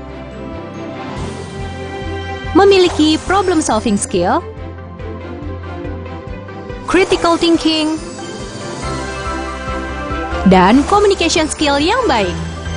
Yuk Mam, bantu optimalkan IQ-nya dengan Enfagro E Plus MFGM Pro.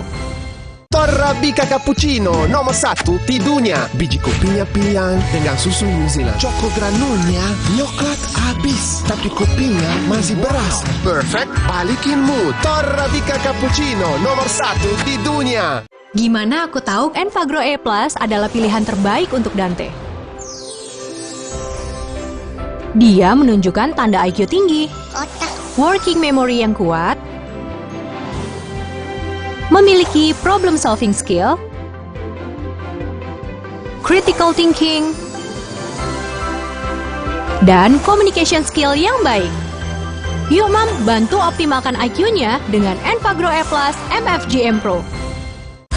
Alah, lapar sih. Aha, Roma Makis Abon aja.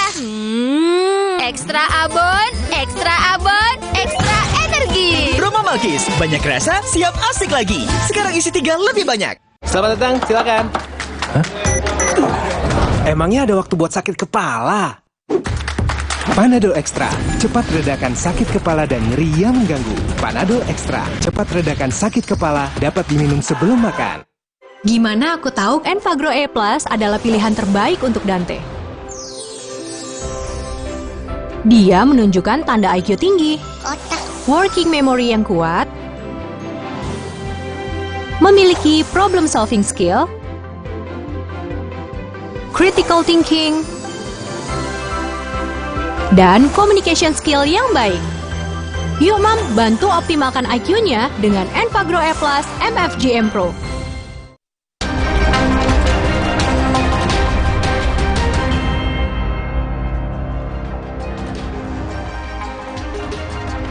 Anda masuk di bagian paruh akhir berita utama, saudara.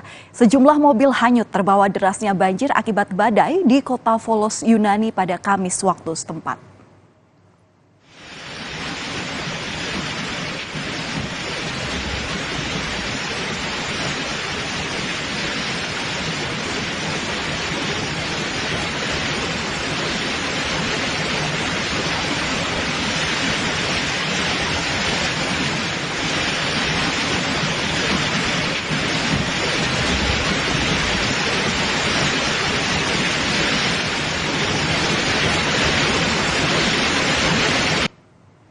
Saudara, kita kembali ke informasi dari dalam negeri, di mana seekor hiu paus berukuran hampir 8 meter ditemukan mati terdampar di pantai Pekutatan, Jemberana, Bali.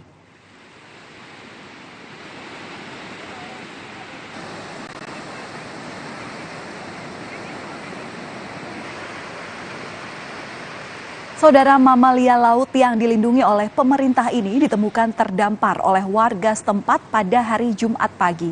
Usai diperiksa petugas dari Jaringan Satwa Indonesia, petugas menemukan banyak sampah plastik di lambung hiu paus ini. Saat ini, bangkai hiu paus dikubur dengan menggunakan alat berat di dekat lokasi penemuan.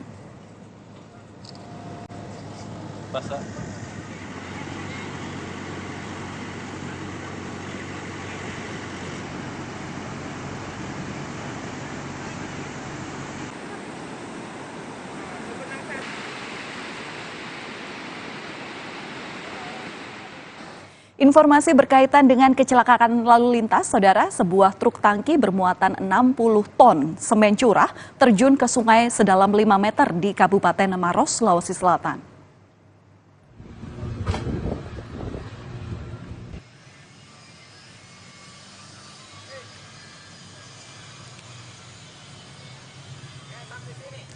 Dalam video amatir warga, truk yang terjun ke sungai ini terbalik menimpa kandang ayam milik warga dan instalasi PDAM. Kecelakaan ini diduga karena kondisi setir yang tidak dapat berfungsi hingga membuat kendaraan tidak dapat berhenti dan terjun ke sungai. Tidak ada korban jiwa dalam kejadian ini, sementara pengemudi mengalami luka di bagian kepala.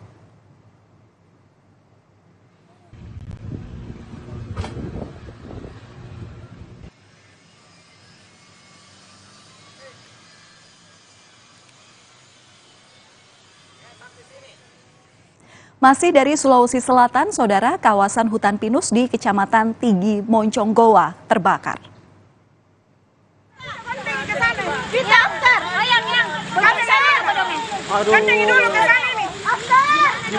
Raya bacakai, rawaya ini, rawaya. Denai mo. Tena mana kulle, ngapai? Dalam rekaman video amatir terlihat warga yang panik lantaran api terus membesar dan meluas menutup akses jalan. Dari data sementara pemerintah setempat, kebakaran kawasan hutan pinus mencapai 3.000 hektar. Hingga saat ini belum diketahui penyebab pasti dari kebakaran.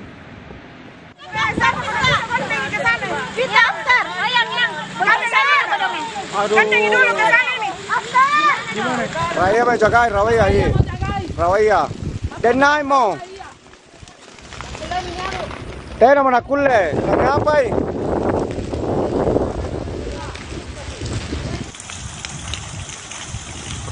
Kebakaran.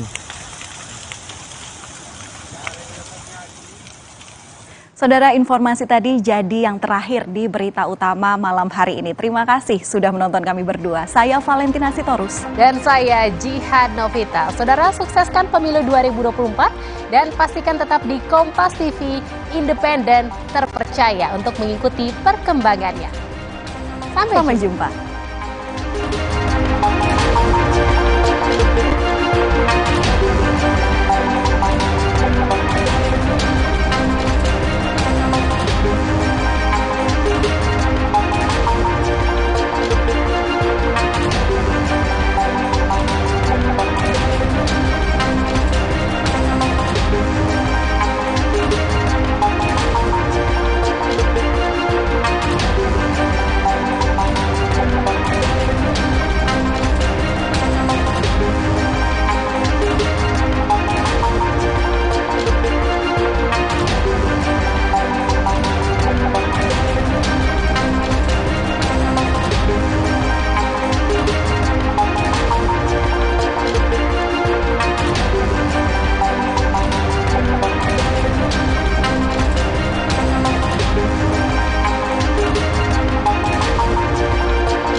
Terima kasih Anda telah menyaksikan Berita Utama yang didukung oleh